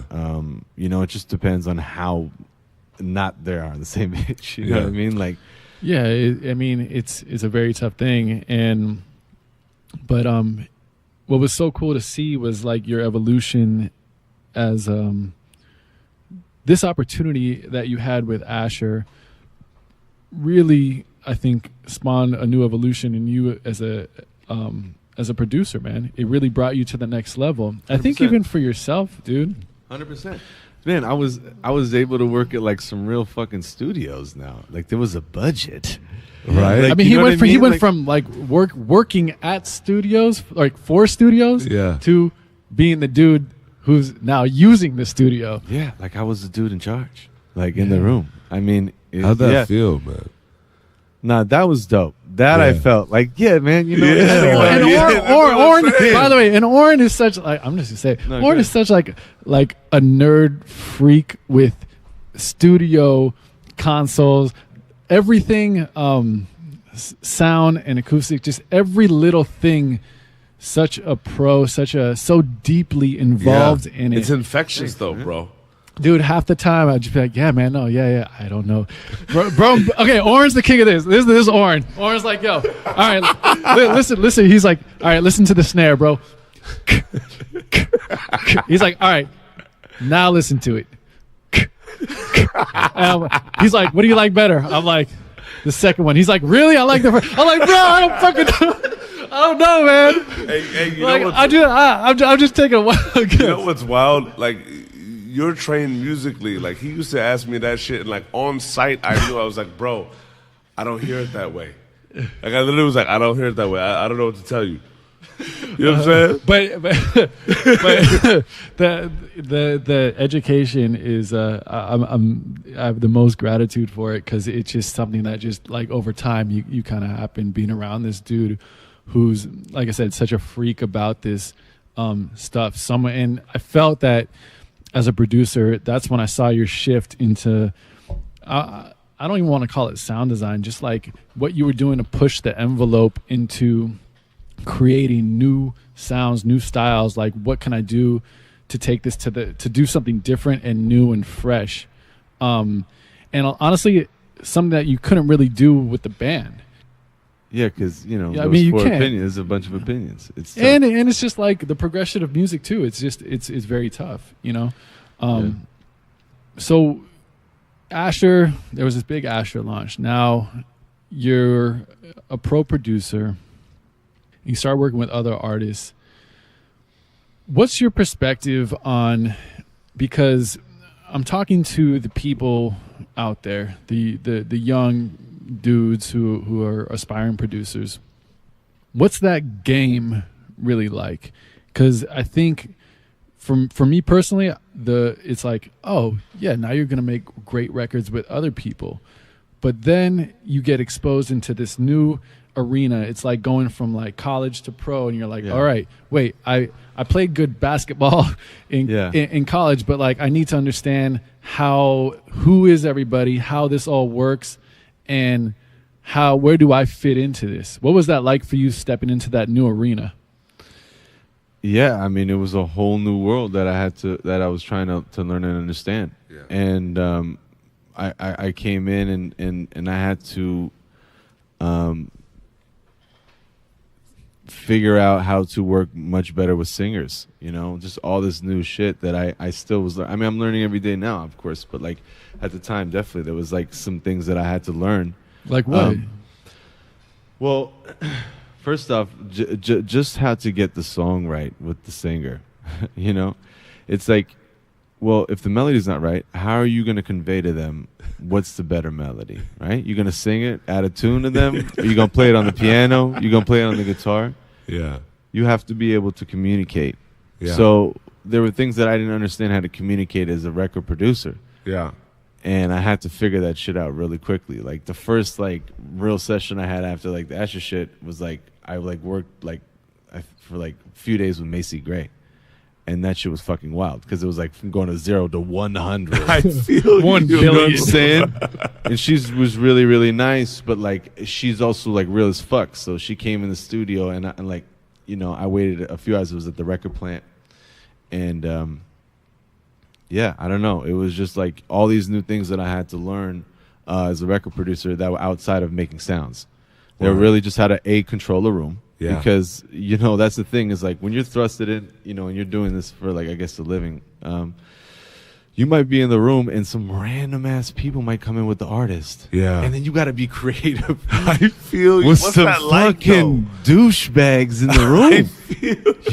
It's fucking weird. You have to find your inner zen, and you have to figure out a way. You have to have the tools in the room to feel inspired. And you also got to do a little cheat code. You know what I mean? You got to be practicing shooting them hoops. Yeah. Getting your weapons ready and ferocious before somebody comes in, so you're not scrambling like, what the fuck do I do? I feel you. And sometimes that's what honestly, on some real shit, sometimes I'm not even ready to make the record. So somebody come in, I'll be bullshitting just because I'm not even ready to make something. I'm not feeling creative, But I think that ultimately when, just learning, like getting your weapons sharp when they come in, like, I got the flat sound up, ready to go. You know what I mean? I got the flat sound. I've been working on it. And I still do that. I want to inspire somebody to make something dope. And if they're inspired, then they might write a great record or come up with a great inspiration or, yeah. Yeah, I mean, we're talking about someone who's going from 0 to 1 billion very fast. That was crazy. And you're going on level billion. And no. But like I'm just saying, as a producer now, you went from like making beats daily to try to get something to now you're trying to do this professionally, and you have very, very real opportunities right.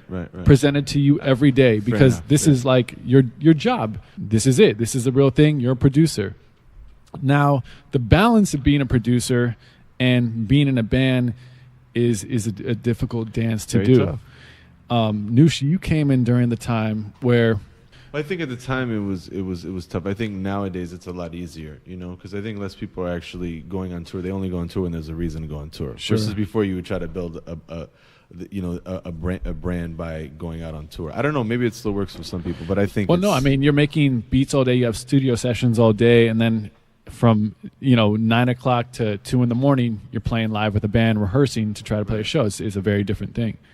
Noosh came in the mix kind of at the tail end of New Kingdom, and that tail end spawned from a lot of mix of things. One, we never could really get across that bar for a lot of different reasons.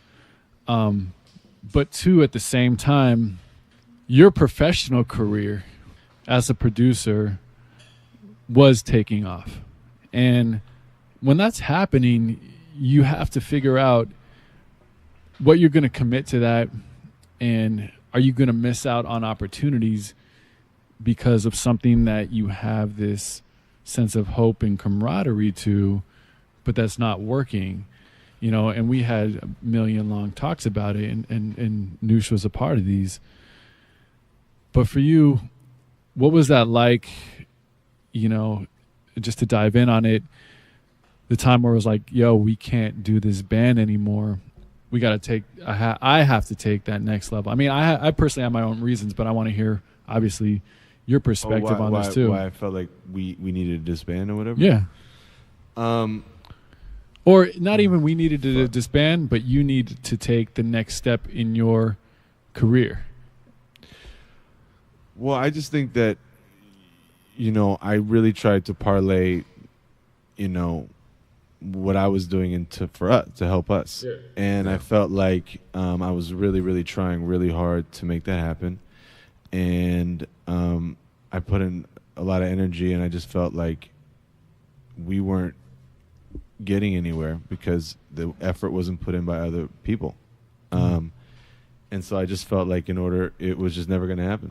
I just felt I realized we were doing it for a few years, so I felt like I really, really wanted us to do it, but I just felt like I realized like it was never going to happen. It was like 5 years, dude. It was a long time. Damn. Yeah. Yeah, and I think because when we talked about it during that time, like obviously you and I very much agreed with all this, but it's more so like. Was it 5 years? I think it was like 5 years, bro. It was a long time. 4 years, but yeah, that's Yeah. a long fucking time. Yeah, it was Y'all literally close. went from 3 to 5 and then met up at 4. We're covered by The law of averages like just showed itself. And Nushi, yeah, obviously, feel free to jump in here, but like, you know, because from my perspective, it was tough. I mean, it was tough to continue to do that, and from what I saw for you,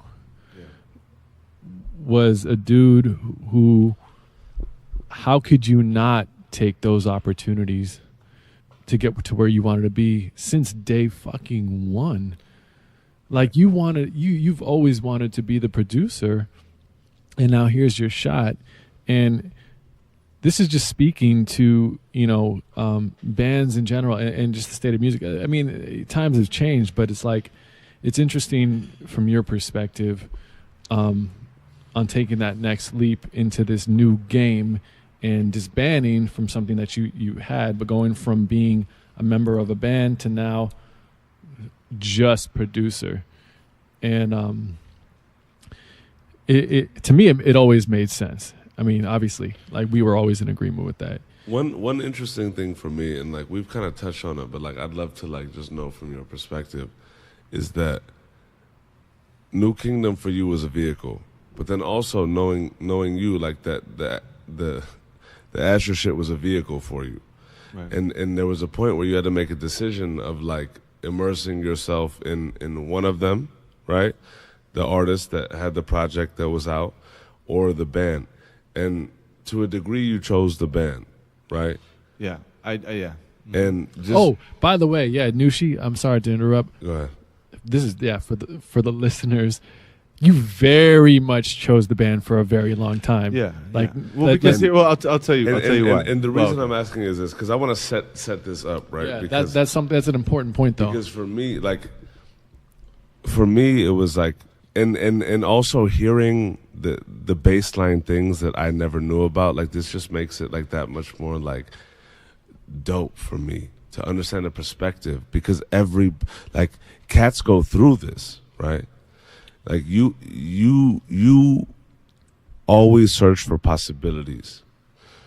You also knew that in this time period, like New Kingdom at that time was a vehicle, and then this project right now was a vehicle, right? As somebody that has such a want to create greatness, you chose the band. I mean, yes and no. Like I was still producing, but yeah, I was losing opportunities for sure. Spending band a lot was of time with it. Priority. Yeah, the band was priority. I mean, look, for me, here's what it was. I wanted to do something special. Yeah. You know what I mean? I was like, oh shit, here's an opportunity for me to like have my own vehicle, put out something that was an original sound that sounded cool, and that that could maybe could do something, and that I was gonna be intricately a part of that shit. Yeah.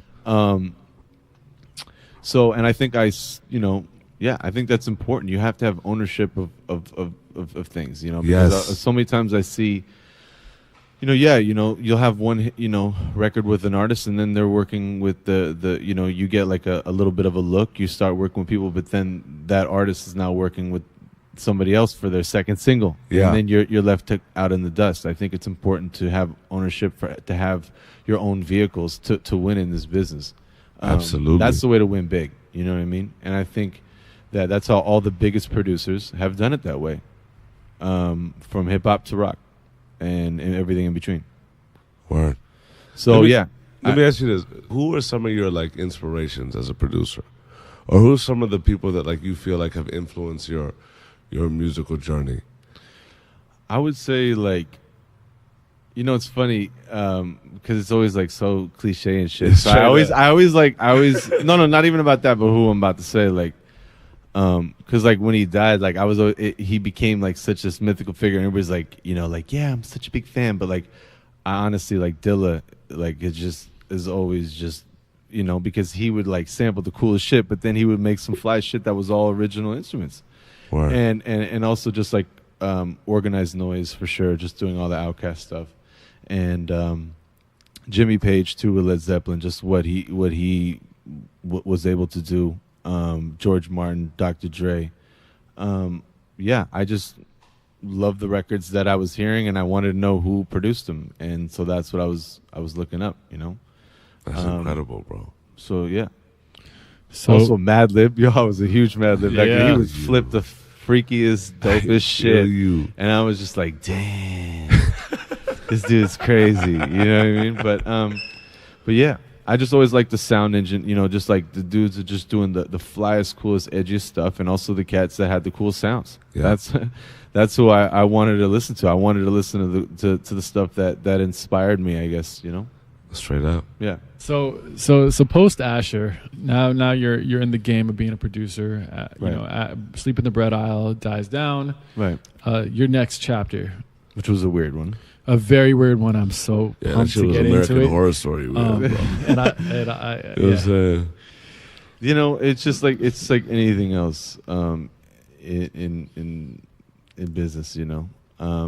I had a little win with a white rapper, so I was getting hit up by all the labels about working with white rappers, and I was working with other people as well. But like that, I was getting hit about that, and then some other opportunities too. I don't want to like downplay that as well, but like I just was not fucking with the opportunities. I was like, this shit is weak, like, you know what I mean? And the thing is, yeah, because of the band, I didn't like go out on tour with Asher and kind of take those opportunities to go and meet all these like people that he was with, Kid Cudi and all these people, which was probably stupid.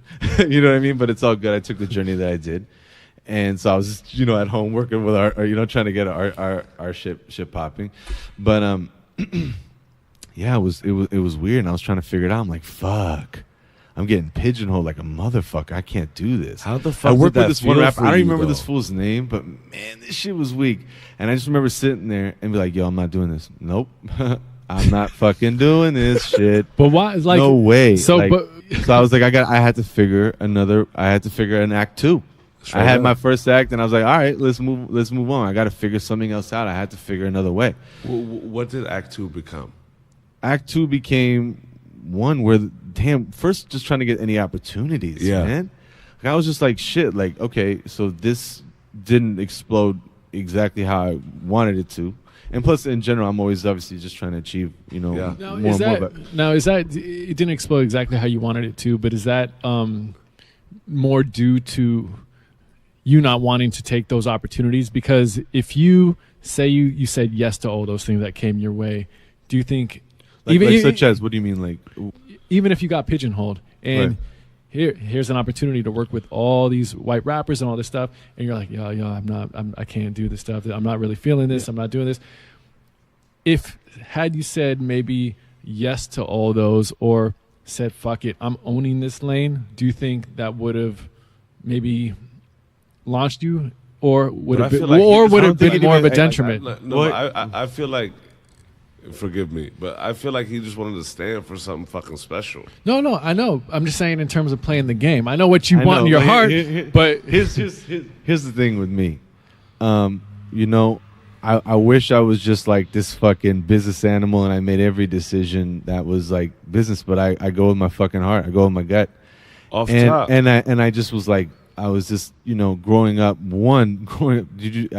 I just named Madlib, Jay Dilla. I was like listening to all these underground acts, and the last thing I want to do is name, work with some white rapper who was like, yay, I'm, because Asher was actually different, but of course his big hit was kind of like a gimmick, Yeah. right? So, and it pigeonholed him, initially as well, whatever, Sure. So, but I didn't even give a fuck, to be honest. I was like, I'm not even doing this shit. Like, just the way that I just kind of listened to music and was raised, I was like, I'd rather be doing something else with my fucking life. Well, this is whack. This This is, is fuck. I mean, this is the conversation we have with everybody. I mean, it's like that decision between your art and business, you Right. know, and where do you draw that line? Like, do you, to where it's a detriment, and that, by the way, detriment means like, it can mean whatever the fuck you want. Maybe it's a positive thing, even if you're not making millions or have all these hit records. Or it's like, where do you find yourself in the place as a producer, and I want you to speak on this, on that line of like doing shit you want to be doing and doing stuff because you got to do stuff. you know. Yeah, I mean, I guess it all just depends. I mean, one, obviously, everybody actually has to eat food and have a roof over their head. So there is that point where you have to figure out, like, okay, well, if I don't want to do this bullshit for money, then I got to either make money doing something else, or I got to make money doing music that I want to do. So, yeah, I guess that's something that, you know, I had to figure out at the time. And then in general, I go through that all the time. But, you know, as a record producer and as a human being, I'm trying. It's fucking tough. But I'm really trying not to look backward and just be like, yo, I just made that decision. It was stupid as fuck. Let's keep it pushing. It's so easy to look backward. Yeah. And I think me as a human, like everybody, it's like, you know, negativity is so fucking easy. You know what I mean? Man. And so I'm just trying to just be like, all right, well, fuck easy. It. You know what I mean? I can sit here and complain about a whole bunch of shit, but I'm just like, you can't do that. You know, you look at all the champions. Straight up. You look at all the champions. I'm looking at Michael Jordan, you know, Michael Phelps, blah, blah, blah, whatever. You know, it's like these cats, man, they endure, you know, pain to get where they need and to get to the impossible. And I fucking love you, bro. I fucking love you, bro. Understand this. I love you too. You know what I'm saying? Like, know this. Like, I look at you, bro. Like, and like, your story is gorgeous. Is it? I mean, it's. I don't know about gorgeous. It's got some. It makes me want to say, ooh, it's gorgeous. It's got some fat in there. You know what I mean? It's that face. It's ooh. Yeah. Thanks, brother. Yeah. You feel me? Like, what I truly love about your journey is your like relentlessness to stay true to your being, your sound, your creation. Like, yes, you are a human being. Yes, you also are a creator. Like, your path is fucking like incredible to me. You know what I'm saying? You know, well, let me say something. One time I worked with this artist, right? Okay. She fucking sucked, by the way. Okay. But the manager, you know, he told me something that was very interesting. You know, he came in and he was from England, and this dude was going to be in town for like 6 months. I remember this. He bought a fucking like crazy ass Mercedes. And I'm like, how this artist hasn't popped off nothing? Yeah. You know, and just kind of came out slowly that, you know, he used to be in music but he just kind of put in the same amount of energy that he put towards music into real estate in England. He got rich, and then he's like, well, fuck it, I'm going to come back to music. Yeah.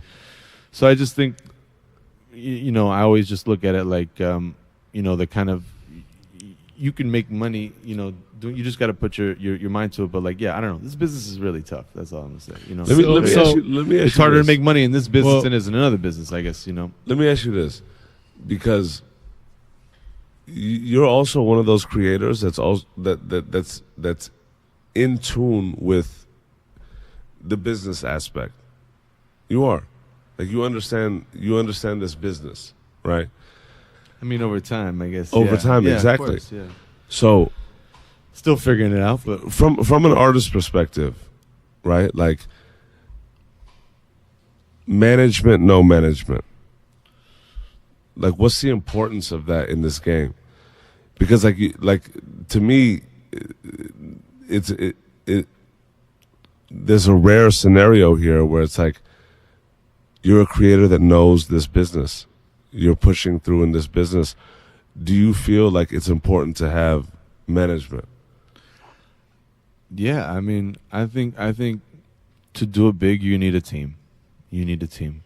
You need all the bells and whistles, you know. But I mean, a streamlined team, of course. You don't want motherfucking hanger-oners. Absolutely. But yeah, you're gonna need a dude to arrange your tours. You're gonna need a you know, all the necessities to get to the next level. Yeah. To make sure you're taken care of to create the best possible stuff. And yeah, I think you need a team eventually. Hell yeah. I mean, to maybe start and get that spark. I don't know. Have people done it before? Yeah. But I think ultimately, yeah, you need a team. You need people to believe. Yeah. This is a team sport. You still need people. Absolutely. 100%. Straight up. This shit is, you can't do it by yourself, you know? So going, I totally agree with that. I think it's way too competitive not to. Going back to Act 2 and this weird time, it was a struggle for sure. Yeah. What was the hardest part? I just didn't want to go back to like doing a real job. I was like, nah. But Like, why weren't? What was tough for you during that time as a producer? I had to figure everything out for real, because I got thrusted in a situation where an artist did well, and then it went. I actually like had real meetings. Yeah. I was like meeting with real motherfuckers in like real buildings. I was like, oh shit. I was like, okay, so like I had to. I don't know. I just it was definitely a really tough time. I had to figure out how to get in there. I had to I don't know. I mean, you're trying to get cuts. What You're was trying that to like get for you? Yeah, I mean, you're trying to get cuts with other artists. You're trying to get out there as a producer. You're trying to get into more sessions. What are the challenges with that? I mean, obviously you're brilliant at this and work at a very high level. You have the talent, you have the skill, you have the capability, you have the knowledge, you have the work ethic. Then what? You got to make I mean, I guess really it's about making the right choices and the right allotment of time on what you're spending your time on. Yeah. Obviously you have to believe in it, but you obviously have to think that it's gonna do something, or it's gonna this like has legs, it can actually it can actually do something. So I guess even at that time, what I was thinking of was like, okay, like how can I allot my time for this to be productive, that I can really do this and take this to the next level. Right now I had a little win with my man Ash, but now I'm working with some fucking Joe Blow, you know what I mean, wants to talk about how he like, you know what I mean, whatever, like some dumbass shit. Hit the jackpot. So I was like, okay, how do I just allocate my time and meet and work with the right people? It was a challenge to figure that out, and that's Do you think it comes down to the right song, or do you think it comes down to being in the right room, or being linked up with the right co-writer or co-writers or top all liners? that shit? It can be any of that shit. I mean, there's been so many, there's no one way to get into this motherfucker. You know what I mean? Sometimes it's a dude who just was just homies with somebody and just happens to be dope, and then he rose to the occasion. I think all you can do, and I don't really have an answer for that. Yeah, that's real. There's a million ways to do it, and there's a million new ways that was going to happen in the future from now. Yeah. But like, just because the competition, I mean, like, it's interesting, it's so competitive. You have, especially in the producer realm, I feel like, at least on the radio, there's always a few producers that dominate at a time, that create the sound for the moment, obviously. Always. Yeah. And that can go in waves, it definitely can go in waves. But why do those producers, in your mind, stand out or define that versus others that don't, that have the same capability and talent and even songs? I mean, there's a million hits and great songs that aren't, out there or ever even released. I totally agree with you. I think, it's hard to say, but I think it's two things need to happen.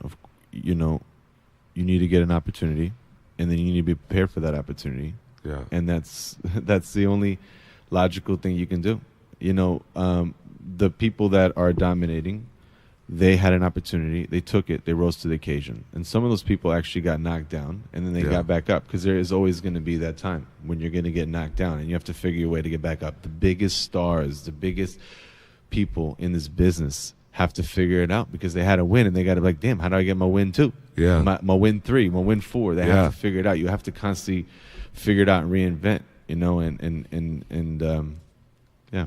Is part of that challenge, like, when you're in that realm of like trying to figure out how to get your next win, did you personally ever have to think about, okay, this is what's the sound of right now, let me make that? Or were you like just trying to do what you wanted to do, what you thought was fresh, versus adapting to the game of what's out there? When I first got a publishing deal, I mean, the head of creative at the time, they were like, oh, there's this opportunity, and my mind started getting a little jaded, because I'm like, oh, well, maybe I should do this, which wasn't really me, you know, and I had to kind of come back around and be like, nah, that's not, you know, because I was just trying to figure it out. And I was like, oh, maybe this opportunity could be cool. And I was doing some shit that wasn't me. Yeah. I mean, I made some mistakes. And I had to get back to just being like, nah, like, you know, like I just want to do at least, you know, 90% of the time, at least some shit that I believe in. You know? Fuck, you know? I mean, like, why else would I be doing this? Why else would I be doing it? Yeah. You know? You have to go through it to realize it, though, right?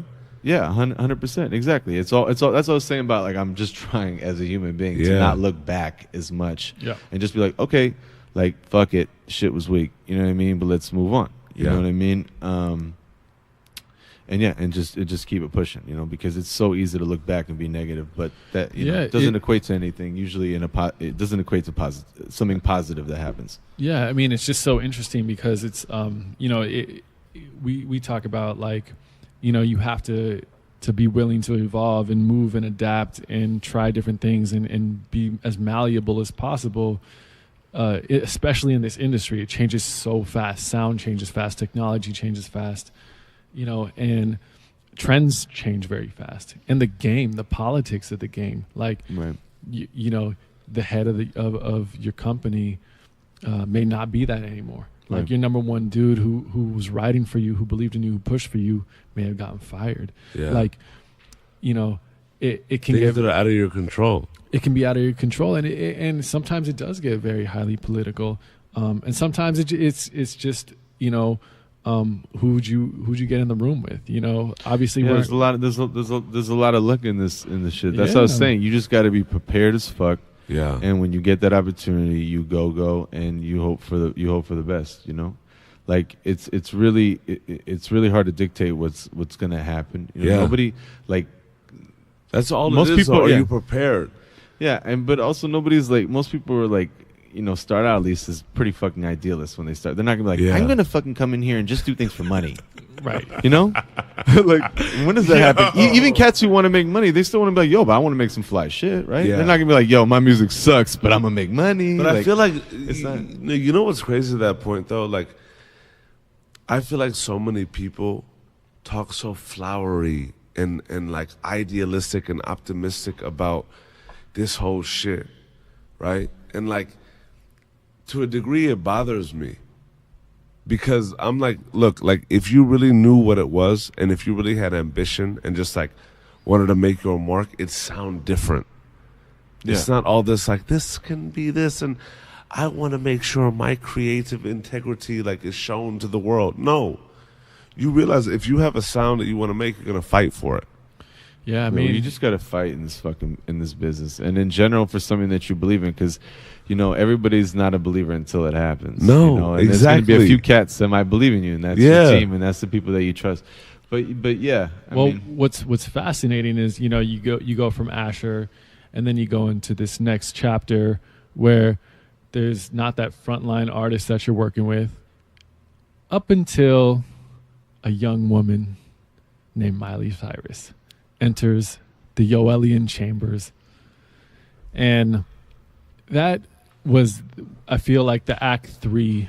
What was it was about Act her? 2. That was Act 2. I'm on my Act 3 right now. That was still part of Act 2. Well, okay. There was that no man's land. Like I guess that was the start of Act 2, but like, Because, I mean, but it was even before her. Yeah, I mean, like I said, like, I had to literally. Okay, well, go ahead. No, I'm just saying, like, you know, man, because I've known you through this journey, my man, and you know, I see how the things progress, and it's so subtle. It goes from like, yeah, you know, I was just working with Miley Cyrus a little bit. We made a little joint, we made a little song, we hung out, and then all of a sudden, another bang, and it was like a Asher Part 2 to me, because it was like all of it. You didn't. Miley Cyrus wasn't Miley Cyrus before that first record. I mean, she was the Disney singer, you know. Yeah. So, how'd you during your I'm just gonna call it the struggling time, bro, or like the struggle period.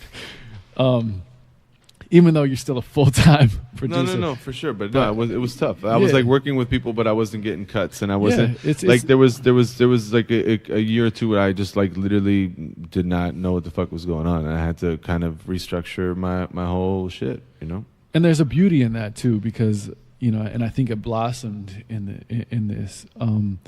How'd you first connect with Miley? Well, first off, just even before Miley, I was getting a couple. I started doing like some more pop shit, and then I was getting some cuts. Yeah. And so I became more well versed in like the pop world. Like I said, I had to kind of figure some new shit out, and I started doing some more like pop shit, and even some more rock, alternative stuff, like a couple things as well.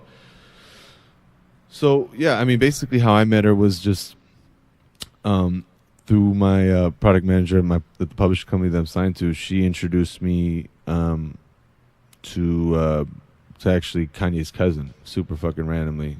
They were friends, and I just like started talking to him, and one day he just hit me up and he was like, "Yo, I'm at a Hit Boy session. Miley's here. I really want you to meet her." Actually, before that, I just hung out with him, and he was like, "Yo, I really want you to meet Miley." And I was like, "Oh, okay, cool." Like, I didn't know too much about her, dude. Like, you know what I mean? I really didn't know. I knew that she was like doing like the Hannah Montana shit and all that, but I didn't know much. But he was like, "Yo, she can sing." I was like, "Okay," you know what I mean? But obviously, I saw it as an opportunity. But yeah, she was like, it just, it was right after Can't Be Tamed, which wasn't like really a breakthrough for her. It was kind of like a flop a little bit, I think, in their eyes, even though it still did its thing, Sure. But it wasn't where I'm sure that they wanted to be, So he's like, "Yo, she can really sing." So at any rate, so he just calls me one day, and I'm in the studio, and he's like, "Yo, come down. I'm with Hit Boy right now." I think he was managing with time, whatever. He's like, "And Miley's here, playing some records." So I came in, and they were playing some records, and yeah, they were just like, play us some shit. And I played a couple things, and everybody was really super nice and everything. And one record I played, it's funny actually, her manager at the time literally stood up and started clapping. Like in the fucking studio. It felt pretty fucking good. You know what I mean? So I was like, how was that for you though? Nah, dude, it was fucking good. You know what I mean? It. Like, are you? Because obviously, man, like this fool, and he's honestly, I mean, he's a really he's a big figure in the room. You know what I mean? So he comes, he's clapping all loud. Are you standing up? I'm like, all right. You know what I mean? There's like 20 motherfuckers in the room. Are you like, wow. Are you nervous at this time? Like, do you recognize that in your mind? Like during this time, do you think, this could be a very big opportunity for me, or was it just like, this is just another day of I'm going through the process. I'm going to the room, or did you like have a premonition that, this was a big day? I mean, I saw it as an opportunity because, but I was also like, didn't know because it was coming off of Can't Be Tamed. I didn't, I knew she was more on the child acting kind of situation. And like, I was coming from the hip hop world, you know what I mean? Yeah. So I was like, and just growing up. So like, I didn't know much, but I was still like super open. Like I said, before that, I started kind of getting in the pop realm. Yeah. And I was doing a couple things. And you have no idea what it could become yet. Yeah.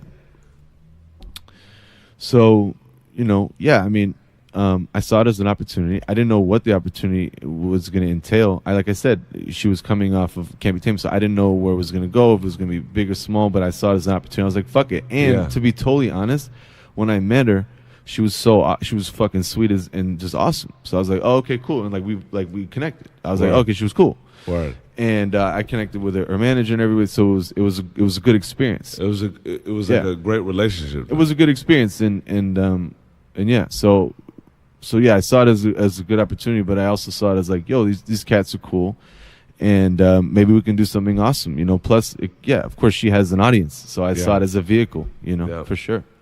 And when did you first start working with her after that, like consistently? Well, the first time we worked together, actually in that kind of listening session,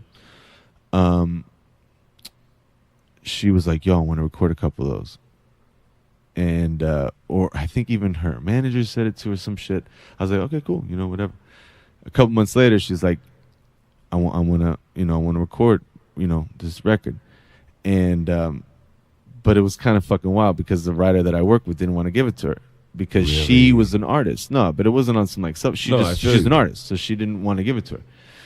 And so it's just like that was the whole fucking struggle, just to like, you know what I mean, just to get her to kind of to be able to let Miley record. Of course, I wanted her to record it because I was like, this is a fucking opportunity. Let's let her record the record. And she recorded a couple records and stuff. And this, you know, the writer's name is Stacey Barth. She's an amazing writer. Yeah, and then we started. And to be honest, like, yeah, after the first couple records, you know, her manager was like, yo, like, I really like your input in your ear, you know, and I like what you guys are doing, like, you know. And I think, I guess, kind of too, like, you know, Miley like showed her mom, like, and her mom was like, yo, like, those records are sounding like, I guess they kind of stood out to her mom, you know. So she, like, you know, they just started believing in me, and then we, you know, they believed in Stacey, and so they started recording Stacey in our record. And then, yeah, I mean, we started working with her and writing with her in the room. You know, we went out to Philly and stuff while she was out there, and yeah, we started vibing and making, you know, some records. How was that experience for you? It was cool. I mean, first of all, I never, like, at the same time, what, like, Philly or just in general, just no, like, like that whole experience, because, like, bro, to me, you're a quintessential producer, right? Thanks. You see, like, the opportunities are presented, and at minimum, you do your best to, like, mold it into what you feel greatness could be, right? Yeah. This Miley opportunity came to you. Like, y'all clicked up, y'all vibed, but as a producer, you started to, like, understand, like, what would make her shine, and you went there. You know what I'm saying? You also know that, like, some records are written by somebody else. They're artists as well. You respect that, right? But you know what the possibility could be. Like, how was that experience for you? Like, molding. It was just like, you know, I guess, like I said, you know, when I first even started working with, like, artists like my boy Jordan, like, yeah, I just had to kind of, like, just because I wanted songs to be, like, good, yeah, I had to figure out how to tell them how to, like, maybe make it better, or yeah, like to help maybe oh, this melody could be dope, or this idea could be dope. So when I worked with somebody like Miley, like, yeah, I just utilized my experience before that and was like, okay, this is, you know, the things that I have to do. But also keep in mind too, like, I had to, you know, just like any other artist, you don't want them to feel like it shouldn't be your fucking show. You know, they got to be themselves as well. Yeah. So I also like, you know, she is, she's deep. She wants, like, deep records and deep thoughts and stuff like that. And so I couldn't just be like, you know, put in some electric guitar, like, you know what I mean? Like, that shit wouldn't make sense. Even though, you know, I mean, so I think just I also, you know, still keeping your input. But of course, like, yeah, I wanted to mold it into something that I thought the records would be great. And of course, I had the challenge of, like, well, she just came off a Can't Be Tamed. What can I do to make this, like, one, like, she's a woman now. Yeah. You know what I mean? So it can't be, you know, but I also have to, you know, keep the manager happy, the label happy, but then also her happy. And then, but me too, I got to make these records great. So yeah, I just try to utilize as best as I could the experience that I already had up until that point to try to deliver, dude. That's all I try to do even now. I mean, you know, how has your experience been walking that tightrope though, right? Because you know your craft's gotten to a point, you know what you hear, you know you have to, like, keep them satisfied. You also know that you have to give the artist as much room as they need to, like, be open and creative with themselves, right? But you also have an idea of where you want them to go. How do you walk that tightrope? Like, what goes through your mind of, like, knowing that the best thing that you could possibly do is nothing? That's a good question. I think you know, thinking about it now, I don't think about I mean, it's tough to say. I think one thing is like, here's what you never want to do in a studio session. Everybody's got to be feeling good. Word. Everybody's got to be feeling good. There's pressure. So the thing is, so if this one lame ass motherfucker who's got a little sour face on us, guess what? He's bringing the room down. Yeah. So I guess the challenges for me is, first off, everybody got to be smiling and having a good time. Even though we got to do some real shit. That might be like a fucking, there's like a budge. Like, you know, like, you know, it's $2,000 for this fucking room, and then as an engineer, you know, and how do you mask that and also make it fun, but also for yourself to not mask it, but you know, it's serious shit, but also it's got to be fun too. Yeah, absolutely. So I guess for me, to answer that question is that first off, everybody's got to be happy in the room. So I guess over time, you just have to be, you know, as a producer, you have to kind of, half of the shit really is just becoming a fucking psychologist. Yeah. You know what I mean? Straight a up. psychiatrist. And understand. You're an anthropologist, bro. Yeah, exactly. You have to understand the room, and you have to understand, you know, so many other things than just, sounds. Straight up. It's like, that's like, you know, there's so many other things to control the room. So what I'm saying is like, you know, if I'm pulling a sound out, and it's or pulling some idea out or saying some idea out, and like I can tell it's not being met, you know, I'll try to figure out a way where we can still get what we need, which is a great song. Yeah.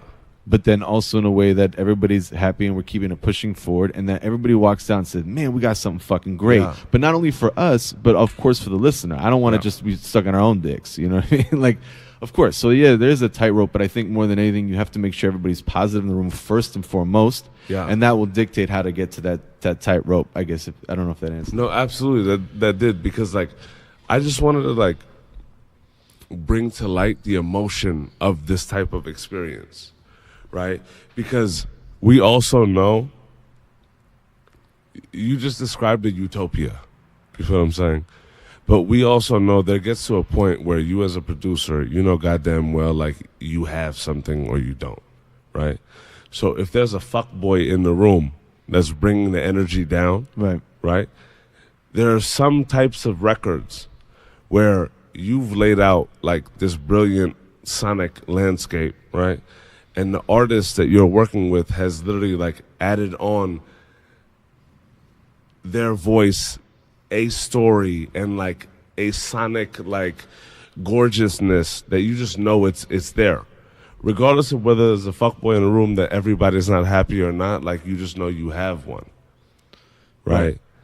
So in that experience, like, how do you get the right mindset, or what? It's not even mindset. It's that like regardless, like there comes to a point where you as a creator just knows you got it, right? Regardless of the room. But there's also that type of experience where you have to maintain a type of like feeling. Like, as a producer, you have to make sure everybody's really feeling it. Yeah, you got to keep your zen. I mean, it's tough. Like, I can't even lie. Like, you know what I mean? It's tough. But also, like, I think that's what you have to do as a record producer. Unequivocally, it's what the big dogs have always done. You have to do. You have to be able to control the room. Yeah. You have to be able to make sure that the record sounds great and that people come out and they're excited about it. Absolutely. And yeah, you're right. That happens all the time where, there is that fuckboy in the room, and you have to figure out a way to still pull it out your ass and make it dope. Straight and up. the way to do that shit, for me, has this been like, I have to always take a second. I'm not saying I've always succeeded, because that shit will throw off my vibe, but usually 99% of the time what I do, and I usually always do combat it, to be honest. Like, I always overcome. What I do is I just say, I just try to get my mind right and focusing on what I need to do. Yeah. You know? Because sometimes I could just be sitting there and there's a blank slate and I don't know what the fuck to do. But if sometimes I'm just like, nah, I'm going to do this shit. I just focus in. I'm like, fuck this motherfucker. You know what I mean? And like, cause of course, this dumbass, he's gonna be drowned out. eating Doritos on my couch. Like, you know what I mean? My studio is vacuumed. You know what I mean? This motherfucker's got crumbs everywhere. Man, I can't tell you how often this shit happens. You know what I mean?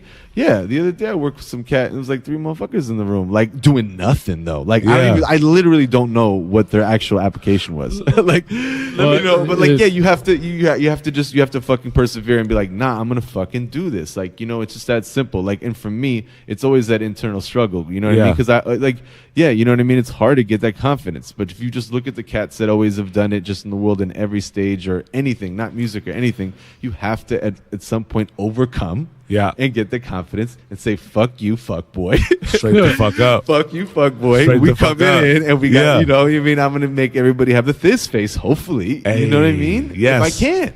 Yes. Amazing. Fuck. You know, but yeah, there are sometimes, man, when, you know, I walk away from the session, you know what I mean? Absolutely, though. And you know, my engineer worked with Daron. We all know and love, of course. Shout out to Daron. Daroni macaroni. Fucking essential piece to my puzzle. But yeah, so, you know, he even knows, you know, he's he's definitely like a Buddha for me sometimes. Straight up, he'll be like, I'll just walk away, a session, maybe a couple fuckboys in the room or something, like, man, that shit was so weak, though. I hate it. Like, fuck. And he'll be like, dude, it's one fucking day, you know what I mean? And I'm like, nah, but it ain't that, man. It was like one day of my life, though. Like, you know what I mean? I can be dramatic and shit. Yeah, like, you have to keep on pushing. Like I said, like, I work with that every fucking day. I'm like, nah, like, you just have to keep on fucking going and fight, man. Straight up. Because Straight up. This shit, it literally, like, life will just bring you down. Like, there's a million fucking things negative I can point to right now. Yeah. I'm not gonna do it. I'm not gonna fucking do it. Like, I just try all the time to just get past. And sometimes I don't. Sometimes I'll be sitting there stewing in the car, be like, "This motherfucker right now." You're a like, you know what I human mean? being, Because somebody's pissing me off. Yeah. But like, I'm like, "No, fuck it." You know what I mean? I'm For just real. Like, and I just get to I just try to, as much as I can, get to that Zen place to make sure that, fuck, man, I'm happy, man. I'm happy on this fucking earth. You know what I mean? And I What always makes you happy? What's happy? Because man, like honestly, because look, like, and I asked that, like, and I'm literally gonna tell you my sinister agenda off top. Go ahead. Right? Because I know goddamn well that your music and your mark is going to be made. I know goddamn well that, like, you as a creator are timeless off rip, and like, know that's true. You feel me? Thanks, bro. Know that's true, right? At the same time, you're in an industry, in a world where they're like such a facade of like acclaim and accreditation, right? You're going to do it regardless because you're still fucking doing it, right? You're going to do it regardless because like your shit is going to infiltrate. You know what I'm saying? Like, your focus is on your craft. Right. Your understanding is the game that you're in, but your focus is on your craft. You're not competing against the game or the machine. You're not you don't want to be recognized. Well, no, I do. I mean, of course, I want motherfuckers to be like, "Yo, like, No, I feel you. You know what I mean? It's just like, feel I you. want people to be looking at the credits and be like, "Dang." But if you were on Good Morning America, if like Barbara Walters wanted to like interview you, if like Wolf Blitzer, like God knows who the fuck else, right? You're gonna create history regardless. Well, thank you. I You know mean, what I'm I'm fucking trying. I mean, I think obviously. you are. I'm I think still it- trying. I think in I'm trying to many get in ways, there. in many ways you have. Sorry to cut you off. No worries. No, man. I mean, I haven't No, even hit the tip of the ice. No, but I mean- whatever. I'm still. I'm just getting started. It's No, just no. tough. Look, and I just sold it back like an asshole. I apologize. No, go. The beauty for me is that you're doing this for the craft. You're doing this because of what it feels like to you, right? Your history is going to be made because of how passionate you are about your craft, right? Naturally, like, we're in an industry where like there's so many other things that like bypass that. But at the end of the day, like, the craft is all that matters. Well, yeah, but obviously there's. I mean, yeah, but I Or think am I there's other wrong? things. Well, I don't know. I mean, here's what I think. I think you can also fake it till you fucking make it. Word. Just on some real shit. Like, I had a different path because, like I said, I sat in a fucking room and tried to figure it out for years before I even work with an artist. Yeah. Some people are smart enough that they start working with people right off the bat. You know what I mean? Like, I'm a record producer, and then they're working with somebody. You know what I mean? So I think that, yeah, I think to really do it, right, all the real great cats that I idolize are fucking craftsmen. They're passionate as fuck. So yes, that's one piece of it. But then also, yeah, like, you got to be smart, man. You got to be smart. You got to take control of projects. You have to make sure that your mark is made. And the way to do that is you have your vehicles. You have all these things to get your music and the message that you want to convey sonically and all that. Yeah. It's not just the music. You have to do other things to get there. Unfortunately, I wish it was just about I music. feel It's you. just fucking not. It just is not. Like, and so you have to do those things. That's why a lot of times people will get like one hit, and then they get this opportunity and they can't deliver again because they weren't at that level to do it. Now they have to get back the fuck up before to do Absolutely. it. But I'm just saying, like, that happens all the time because, yeah, you of course you have to be passionate to get your crafts, but then you have to also find your way again, or your initial way, or whatever. Yeah. Straight up. What's crazy to me with your work in this other chapter with Miley is, I feel like there was Asher, that's when you were like, boom, okay, I went from green to like I'm in it. Then you went through the grind of being a professional in the league. Like, okay, here we go. Like I'm getting used to it. Now you're with someone creating, the vibe is great. But now it's creating a good song. And with Adore You, leading off the album for her was pretty big. I mean, it was massive. Like, let's be real. I'm looking at it right now. It has 91 million streams on Spotify. It's the number 3rd between We Can't Stop. You asshole. This is Miley calling. My apologies. We Can't Stop, Wrecking Ball, Adore You. So when I said, like, you already made history, like, bro, knowing you through this and watching your journey, and to say that, a song that you wrote 50% of is played 91 million times, my man. I'm not saying like, oh my god, it's not that. I mean, but bro, it's just like for me, like there's just a lot of beauty in that, and a lot of like that song like was such a big pivotal point in that opportunity for you to take advantage of that opportunity to work with her, and to see how well that album did. And what it did for you as a producer, even with your credibility and you're becoming more mature in this and making really good fucking music. You're part of that 1% that gets that chance and gets that opportunity and takes it and makes something from it, like you really are. So to take that to where you are now, and Miley did great, on that record, and you had a bunch of tracks on the following record. Even though that record, whatever, it didn't do as well as the first. We know that. Well, it was just a different. It was a different platform. thing. It wasn't even like released commercially. You talking about the Dead Pets record? Yeah. It was through SoundCloud. But my point being is like into this next phase where you're not a 20-something-year-old kid anymore. Now you're a very real adult in this, and this has become your career. Where do you see yourself now, or where do you see the role of being a producer now in this next stage versus where it was when you entered? I mean, I guess for me, obviously with just that, with that record, or just in general with anything, you just want to beat what you've already done. So when I sit down and I write a record, of course, I want it to be a great record that's going to connect with people. Whether that's going to be a Billboard chart topper or blah, blah, blah, I want it to fucking connect. Yeah. So speaking to now, like through all this, my goal is just always to make a fucking song that's going to resonate, that I'm going to that people are going to hear again, because that's tough. It's you got, it's tough to get a record that resonates with people. And I think for me, that's always my goal and challenge when I do something. Cause it's like, I've seen a couple things, and I've seen some people around me too, like do it, Yeah. And so I've learned a lot through them as well. And I guess, like I said, like the goal is just like, it doesn't, having an album track on like a fucking, you realize as you've seen through whatever, like on a major label artist, if it ain't gonna connect with people for real, it's not gonna really help you propel to get you to the next level. Yeah. So I guess for me, I just always want the song to be great, and you also, for me too, like I see, obviously young artists, of course, if the song is great, it can go to, go to another level as well. So right now what's going on is, I'm totally trying to develop some things and also have new vehicles as well, taking it to now. Do you think the role of a producer like the Rick Rubins, where, you look at albums as wholes, you look at like creating that whole sonic experience, do you think that producer is still relevant? Like that type of producer in today's world? Or do you think it's really evolving into more making really just good single tracks?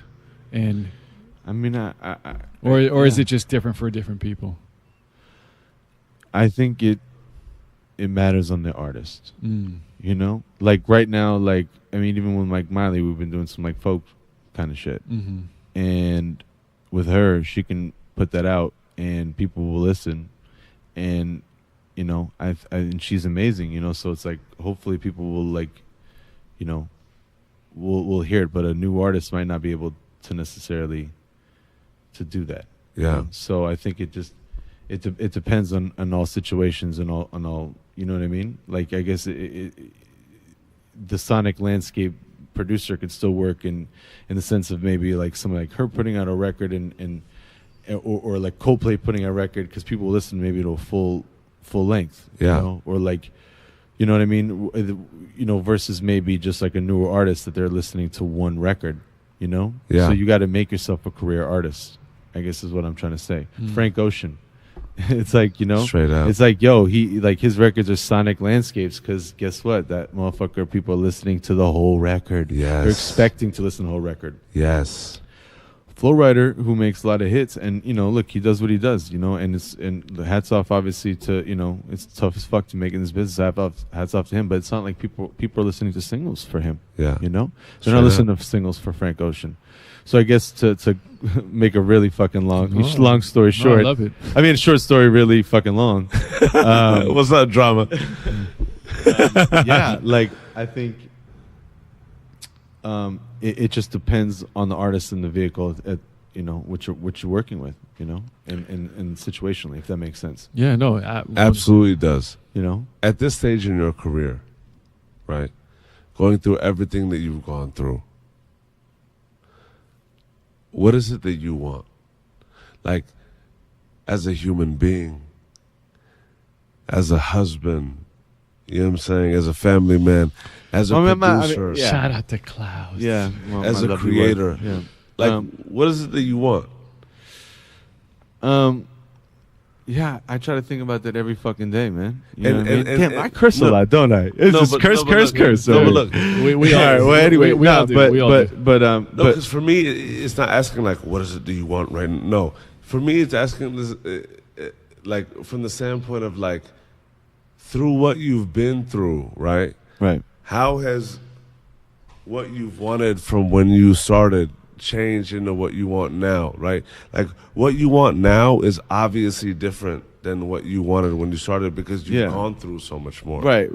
Well, yeah. Once again, it's all about possibility, right? When I first Oh, I sure. first started, like, really, you know, like doing this, it was on a small degree with just some local cats. Yeah. So that's what I knew, I guess, you know.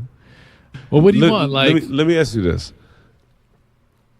What's success for you as a producer? And also as a caveat, like the asterisk is, does it even exist?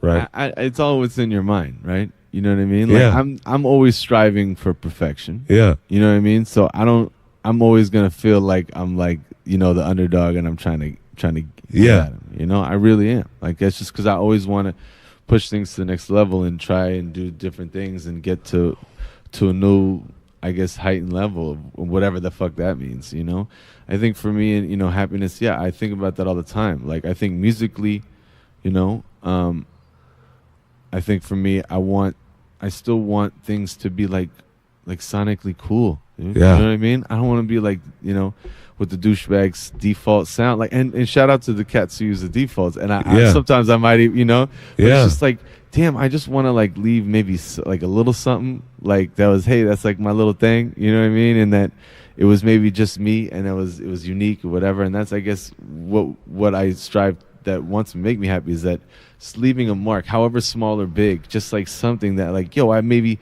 ran into this shit that you didn't run, you know, like, I don't know, I just want to, I guess, musically on that, but then I also want to make sure that in order for people to hear that cool sound, Yeah. the song's got to be fly. Yes. Because nobody gives a fuck about that shit in the background unless the songs fly. It's just true. I feel So- you. So those things musically, that's what I, you know, I guess attain for happiness. But then also too, like, you know, of course, just like life in general. You know what I mean? Like, I want my family to be like happy and healthy. You know what I mean? I want my wife to be happy and healthy. I want my fucking dog to be happy and healthy. You know what I mean? Like, yo, I mean, we're still obviously super young cats, but obviously we're not teenagers. You know, Yeah. so it's like I see things from a different perspective.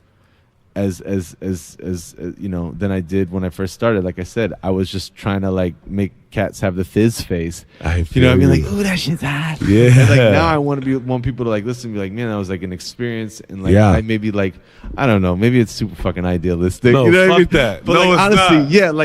like you know, I want to like I want to like leave something. Hopefully Yes. I can on this motherfucker. You know what I mean? If I can. Well, if I can. you know, Yes. What's funny about this, or what's crazy, is like knowing you. What's funny to me is that you're like actually being genuine, because what you're saying is like kind of cliche, right? Like, I just want to like make a sound, man. Like I just want to like leave something, but it's actually true with you. Like, look, a lot of people, it's very easy to chase the hit. It's very easy to chase the money, to chase the big advance, to chase the charts, and play that and get wrapped up in that. A lot of people do it, and I have in the past too. Of course, you know nothing's what I mean? wrong with it. Like, Not even I'm just judging saying, it. But like, no, but I'm saying like over time, like course. like I'm just like, well, fuck, like, you know, like you have a limited amount of years on this fucking planet. Of course. And you have to like figure out, like, I always try to figure out like, what's important. I try not to be a grown up, I guess is what the thing is. I try to still have that little kid in me. He's like, dude, you know, I want to be like fucking, you know, like fuck, man, because it's so easy just to be like an adult and just hate shit, man. But I just want to, But do you have to hate shit as an adult, though? Well, no, you don't. That's what I'm saying. You Yeah. still have to have that spark. Yeah. You can't, you know, because life will beat you down, man. Yes. That shit will just beat you the But fuck like down. being And an adult, you need to be an adult, right? yeah, you can still do both. Obviously, Yeah. fuck, I love being an adult, But man. you I hate, still- you know, fuck school, man. I mean, that's fuck school. Like, school's very important, but I'm saying, like, I'm happy now that like I went through it Straight up. and I don't have to no more homework on these hoes. You know what I mean? But what's great is that you're still waking up every morning and you still want to make that smash song, not for any other reason, but you want to make something special, and in your special, I mean, your songs bang, your songs make people just get a little stank face, and that's what you're still living for, which is so good to hear for me personally. It's so good to hear that, because this industry can really take that away from people.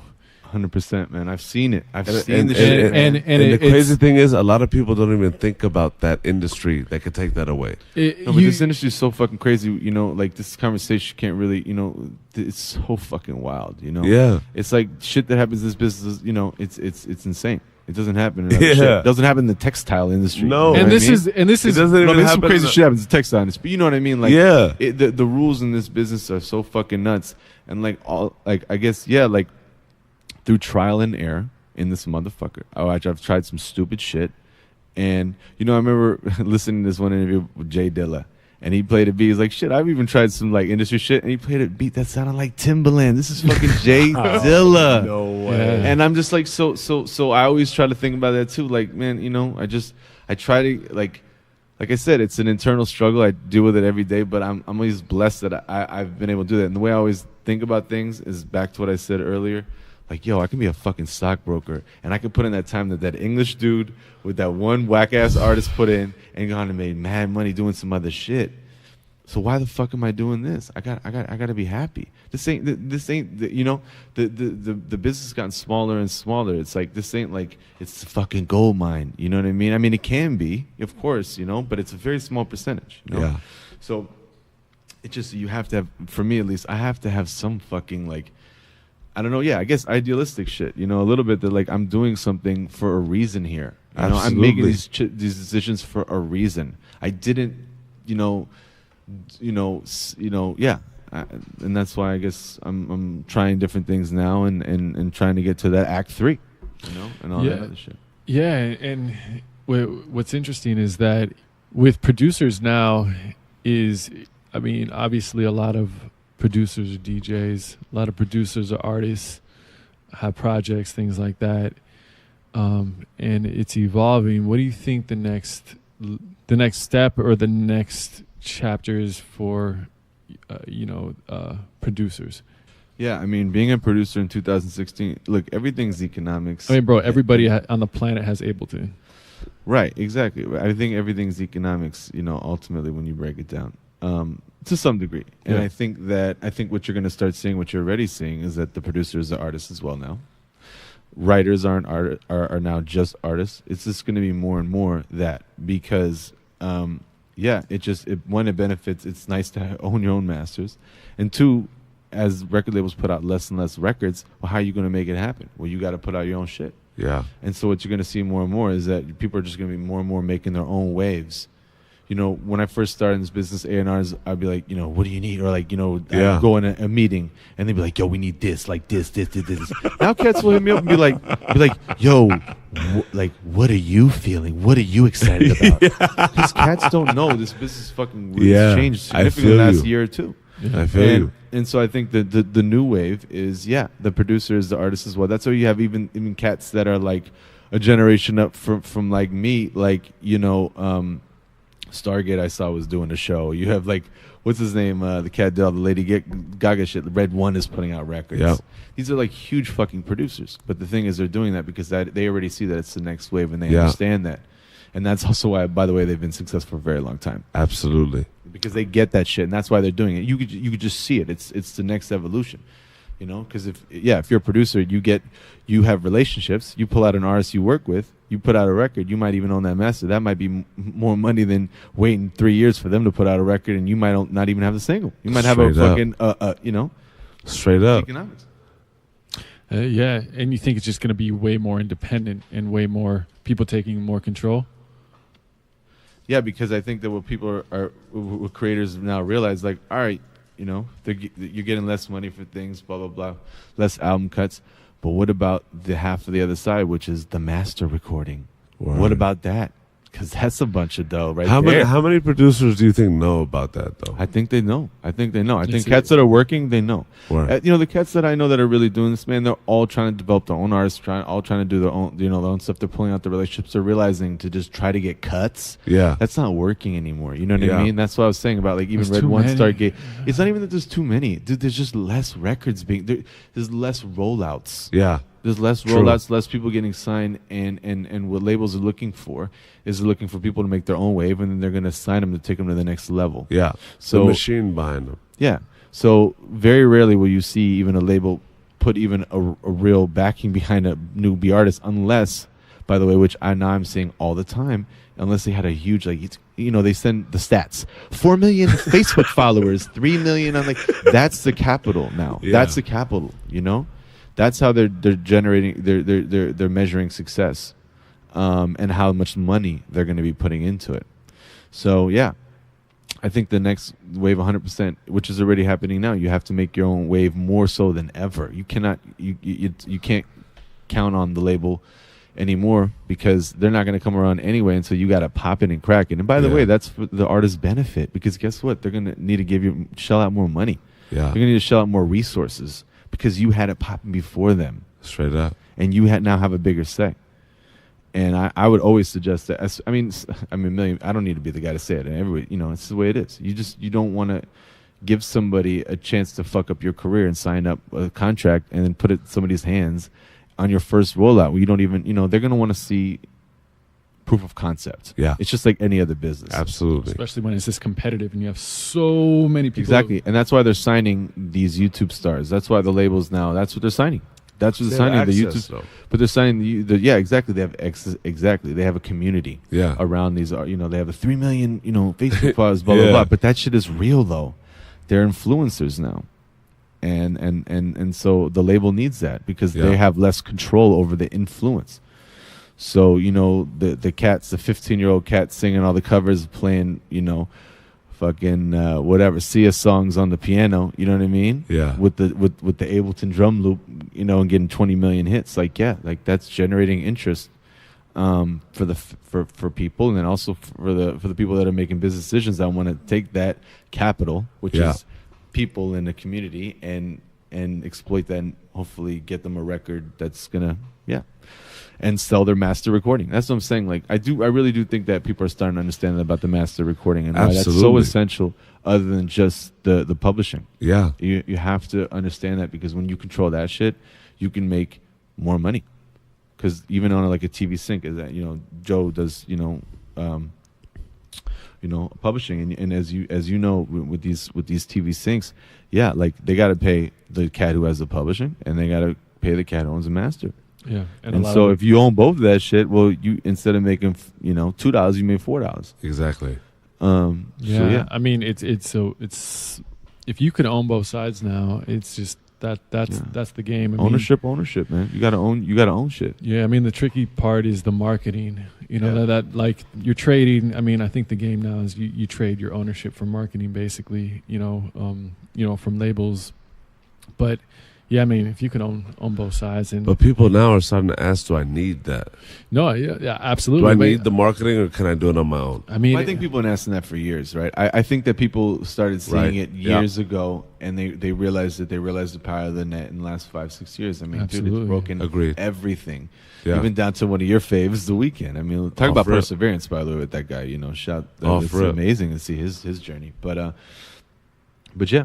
Yeah, it's about making your own waves, getting your own fans, getting your own wave to ride on, because these labels ain't gonna create it for you. And if they do, there are those special cats that do it, but it's very contingent. Yeah, and they're gonna also look. You got to think about it. If you're a dude who has no followers, no fans, but then there's a dude who's got like 2 million likes on Facebook, they're just gonna go with that guy and then figure out the music, because he has an audience. They have to do less work. Yeah, it's they're buying into it, and they're gonna have to give money to sign that artist, to take that name over, straight up. It's a personal services contract.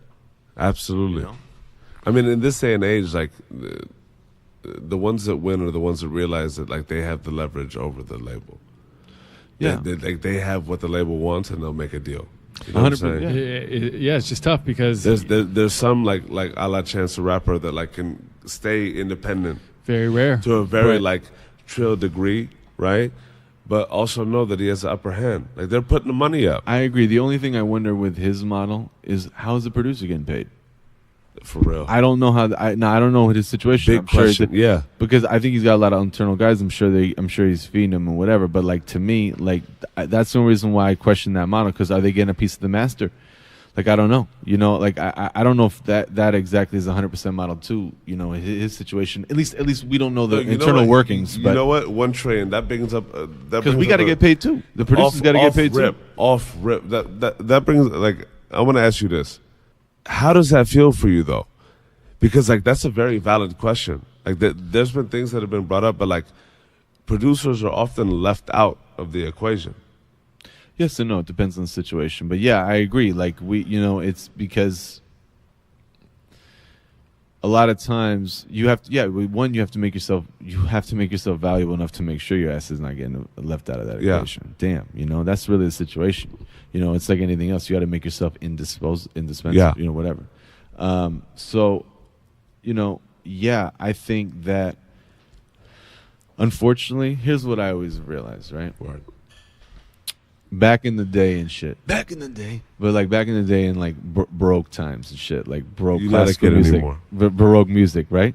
At the end of Baroque music, at the end of that era was classical, and the new cats that were doing classical, they were doing all the new cool shit. And of course, the cats that were doing still Baroque music at that ending period, they were like, "Oh man, this is stupid," But of course, they got left out in the dust, and you don't hear about those late Baroque composers. You hear about the classical ones. Yeah. So I guess my point I was trying to make is that I'm not trying to go against the wave necessarily of like, this is what it is. People are not buying records. Yeah. Okay. There is a free model. That's what it is, obviously. Now I recognize that, but I'm just always going to think, well, how can we make it work now? Because I can't go against that way. People are getting the records for free. Absolutely. So how the fuck do I still make it happen? You just have. That's what it is. Like, you can't. How do you? People have made music. Like it's nothing, but everybody needs it. It's the irony. It's the irony, but they don't want to pay for that shit. How do you have to be fucking cunning and smart in this business? And if I knew all the fucking answers, you know what I mean? Like, obviously, you know what I mean? But like, I'm still trying to, obviously, of course, figure that shit out. But I think that the way that you need to do this, at least in my perspective, and like I said, I don't have all the answers, is that it's all about ownership. Right. If you own if it's your project, if it's your vehicle, if you own the master, it's all about ownership. If you're gonna sell your shit away, it's gonna be harder for you, or you're working on somebody else's projects, then it's gonna be harder for you to own a larger piece. So you have to just, pull out all your resources, all your ladders, and try to hopefully get over that fence. You know what I mean? And to break the things that you want to do. But it's important to have ownership, because like I said, like it's like with Chance's music, well, it's still getting synced up to TV and film, so there's still money being made that way. But like the record, so I'm saying there still is a way. And like I said, for me, I'm not going to be one of them late Baroque composers and be like, oh, like I'm still going to sell like CDs. Like I don't fucking know. Like, you know what I mean? Unfortunately, I'm not I'm not that Mr. Business savvy dude. I'm more thinking on the music terms, but I do think that ultimately the way to do that is through ownership. Yeah, I mean, and let's be real. Like, also the sync world is very, very small too. Like, it's still a very small portion of your total income. It's like, you could get in a show or a film or a trailer. But it's breaking songs now. It is breaking songs, which is sometimes. Some. If you look at like the percentage, it's still so little, dude. It's like honestly, like I think people are gravitating towards that because it's kind of like the quick, easy fee. And they're like, oh, I could do it. It'll give me good exposure. But really, oftentimes, more than not, it doesn't really translate unless it's in a very influential or big moment in a film or trailer. TV, not so much unless you're doing like Grey's Anatomy or something that's known for that. But I think ownership is incredibly important. But, it's... because you're getting it from both sides. You'll get your sales, you're going to get your streams, you're going to get all the different types of income, also worldwide in other countries. But also, like, if you're an artist too, you're getting that touring money and the merch money, exactly. And all that stuff. Ownership too, absolutely. If you work with that artist and you guys have something, or you develop that artist and stuff like that, you got to make sure that you're like protecting your investment. Because a lot of times people. Oh, sorry. Yeah, oh my God! For the first time ever, I think I was pulling in a noosh right now. I was like looking way the fuck away. Hopefully, let's go back.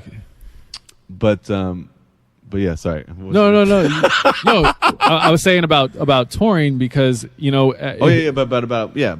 ownership. But yeah, exactly. If it's your projects that you're putting out, if it's your artists or whatever like that, and you have to make sure that you're getting ownership of that, it's just fucking fair. It's just fair. If you're developing something as a producer, you should be getting. At what point as a producer can you ask for that? Well, I think, look, if somebody's already getting it popping and cracking without you, you don't have the leverage, dude. Yeah. But if you had a couple wins, you got to parlay that into somebody who maybe either has no experience, nothing going on, and you just believe, or they have a little something going on, but you still are maybe in a bigger position to maybe take them to the next level. Yeah. Well, and that's the thing with producers too. I mean, unless you're like an artist like a DJ or like a Major Lazer, or something like that where you're getting money from. But also, a lot of these guys have their own label. A lot of these guys sign their own writers, develop them, have their own sub companies underneath. So like you leverage it as a producer. Obviously, this, man. I mean, there's that whole world too of development and getting more acts and taking that to the next level. I mean, it's a combination. You have to be super dynamic now in the music industry. You can't I think just being, one something just doesn't really exist that well. I mean, some people have success in it, but it's still very rare. I think you just have to do more and be more dynamic. Yeah, you have to fight. You have to focus. You have to allocate your time in the right ways, and you have to make sure you have to maximize all your opportunities, and you have to make sure you have ownership. Yeah, exactly. I mean, it's all that stuff. I mean, obviously, like I said, I don't have all the answers, but I do just think that you have a limited amount of time in the day, and you have a limited amount of things that you can believe in, and you have to hopefully bet on the things that you think are gonna do something, and then you have to just hope for the best. But then, of course, if you have to protect yourself as in a business sense to make sure you can still do this shit, and it's fair. If you're creating the music for the artist, well, I mean, they're singing songs and your music's playing, we should be compensated as well. But in terms of the new model and everything like that, ownership and getting a piece of that merchandise if you can, you know. Yeah, I mean, if you're an artist and you have, you know, again, you have to be. Sometimes you got to be the producer, writer, and artist, and touring act, and everything all in. But you also don't want to be the all-in-one guy too, because it's hard to focus. So you got to hopefully have a few believers, and have them help with you. Because when you're that dude who does all-in-one, it's really fucking hard. It's really fucking hard. What do you mean by the all-in-one? Like trying to do everything. You know what I mean? Like for example, like Skrillex or something. Like I mean, but he doesn't. No, he's not all-in-one guy. Not him. No. He has a team of people. I'm talking about like. I don't think there's even really somebody we can necessarily. I'm just saying because you know why? Because every motherfucker that you see that's doing it, he's still got a team. Yeah. We cannot name. I'm telling you right now, I cannot think of one guy. Even like a guy Kanye who feels like he's a one guy. Like this guy's got a fucking team. No, you have to have the team. But I think all in one in the essence of like being a producer, an artist, and a songwriter. Right. You need to be all those things in 2016. Yeah. Though I think. Or you need to have be able to pool all those resources. Yeah, exactly. That's what it is. You know, it doesn't. You don't always have to be. I mean, the way I always say, because the all-in-one is like a detriment. Yeah, you don't always exactly. You don't always see. For me, sometimes, you don't always have to be doing everything. You just have to know how to be the guy to put it together. Yeah, you have to be the guy, and that's the fucking thing. And some guys are great at that. Don't play a single instrument. Rick Rubin, he knows how to pull it together, though. Yeah, he knows how to control the room. Yeah, and I mean that's. I think that's definitely very important. Bang.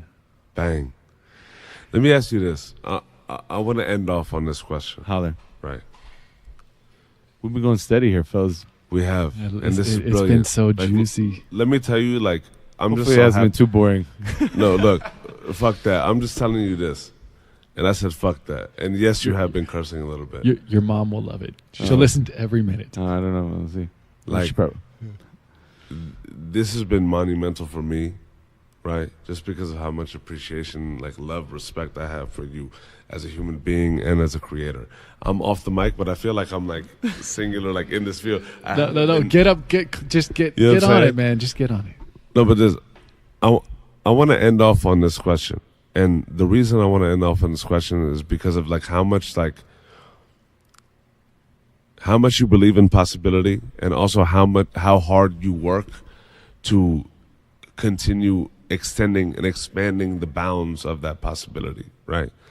Is there anything that when you look back on, knowing that you're somebody that really has grown from everything you've been through, is there anything that you'd ever tell the younger you to do differently? Or would you have let your path, regardless of how different it's been than anybody else in this game, right? Is there something you tell yourself to do differently? Absolutely. Two things. Well, one thing for sure. See, remember I told you I was in my room like an asshole for 5 years, or years and shit, just making stuff? And I wanted it to be fire. See, I don't think that's the way to do. You got to get with people. And even if it sucks, you got to get with people that are down to do this, because you never know. And you have to start making songs with people.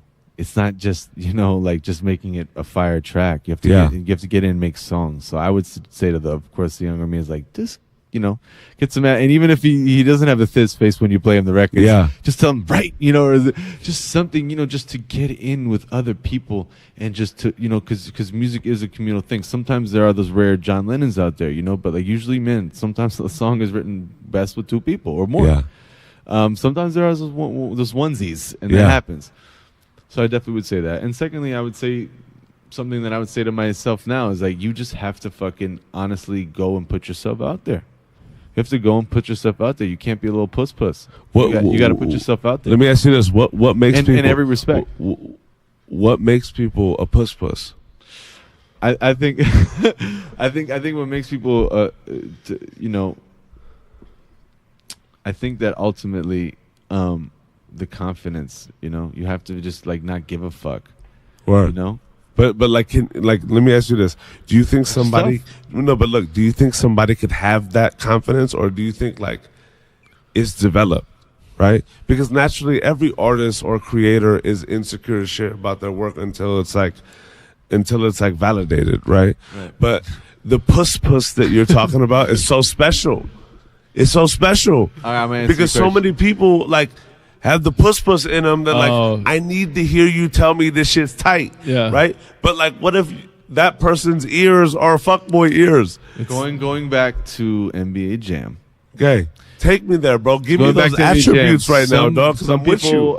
Some people have the confidence bar up at a 10. Yeah. Some people have the music bar up at a 3. Some people have the music bar up at 10. Some people have the fucking, you know what I mean? The confidence bar at 3. Yeah. So I think that you just gotta just use, everybody has different attributes that they can do. But Absolutely. you can't let that stop you. Some of the biggest producers cannot make a fucking beat, dude. Yeah. Like Straight for up. real. Straight up. But they have the confidence in the room, and they have the confidence, and they figured it out. And they're the ones who people are looking at that won for that artist or that and created the song, whatever, Yeah. help create the song. So you just have to just work with what you got Yeah. and fight like hell to get to where you want to go. Straight up. And the things that you don't have, you have to just be like, all right, well, like, fuck. Like, for example, like I said with me, like, some things are just by necessity. Like, I couldn't figure out how to play. I didn't have a guitar, so I had to figure the shit out. Yeah. To get to where I wanted to go. Yes. And you can't make excuses and be like, well, I don't have a guitar player. Well, nobody gives a fuck about that. You know what I mean? Excuses don't help. You either got to deliver or you Yeah. don't. So I guess, you just have to try to deliver and fight like hell, and hopefully it happens. And the things that you don't have naturally, you either get the right motherfucker or you figure it out and you get better at that thing and hope for the best. Yes. And hold your balls. Hold them. Hold them tightly, figuratively, and see what happens. I mean, like, nobody has the fucking answers. You could just try as best as you can. Like, if I did, man, like I said, I would make a lot of different decisions. I can't go back. I just got to keep it pushing. You know what I mean? Yes. Still a young cat. Still have a lot of, like, ideas and things that I want to do, and I still have time and blah blah blah. And but I've also had some failures and shit, and I can't just be holding on to them. 1 trillion, but they've also made you better. 100%. Absolutely. You learn. It's shaped who you are. Hey, 100%. hey, I'm about to do a motherfucking mic drop right now because that was so fucking brilliant, dog. Like, real as shit. We're capping off this night with my I can brother drop an from I another for you mother. as well if you need. If you need a third I Oh. in your ending here. Whatever. Hey, bro, hit me with an I right now. Ready? Mama, we made it. Dandara. Love you, bro. Love you guys too.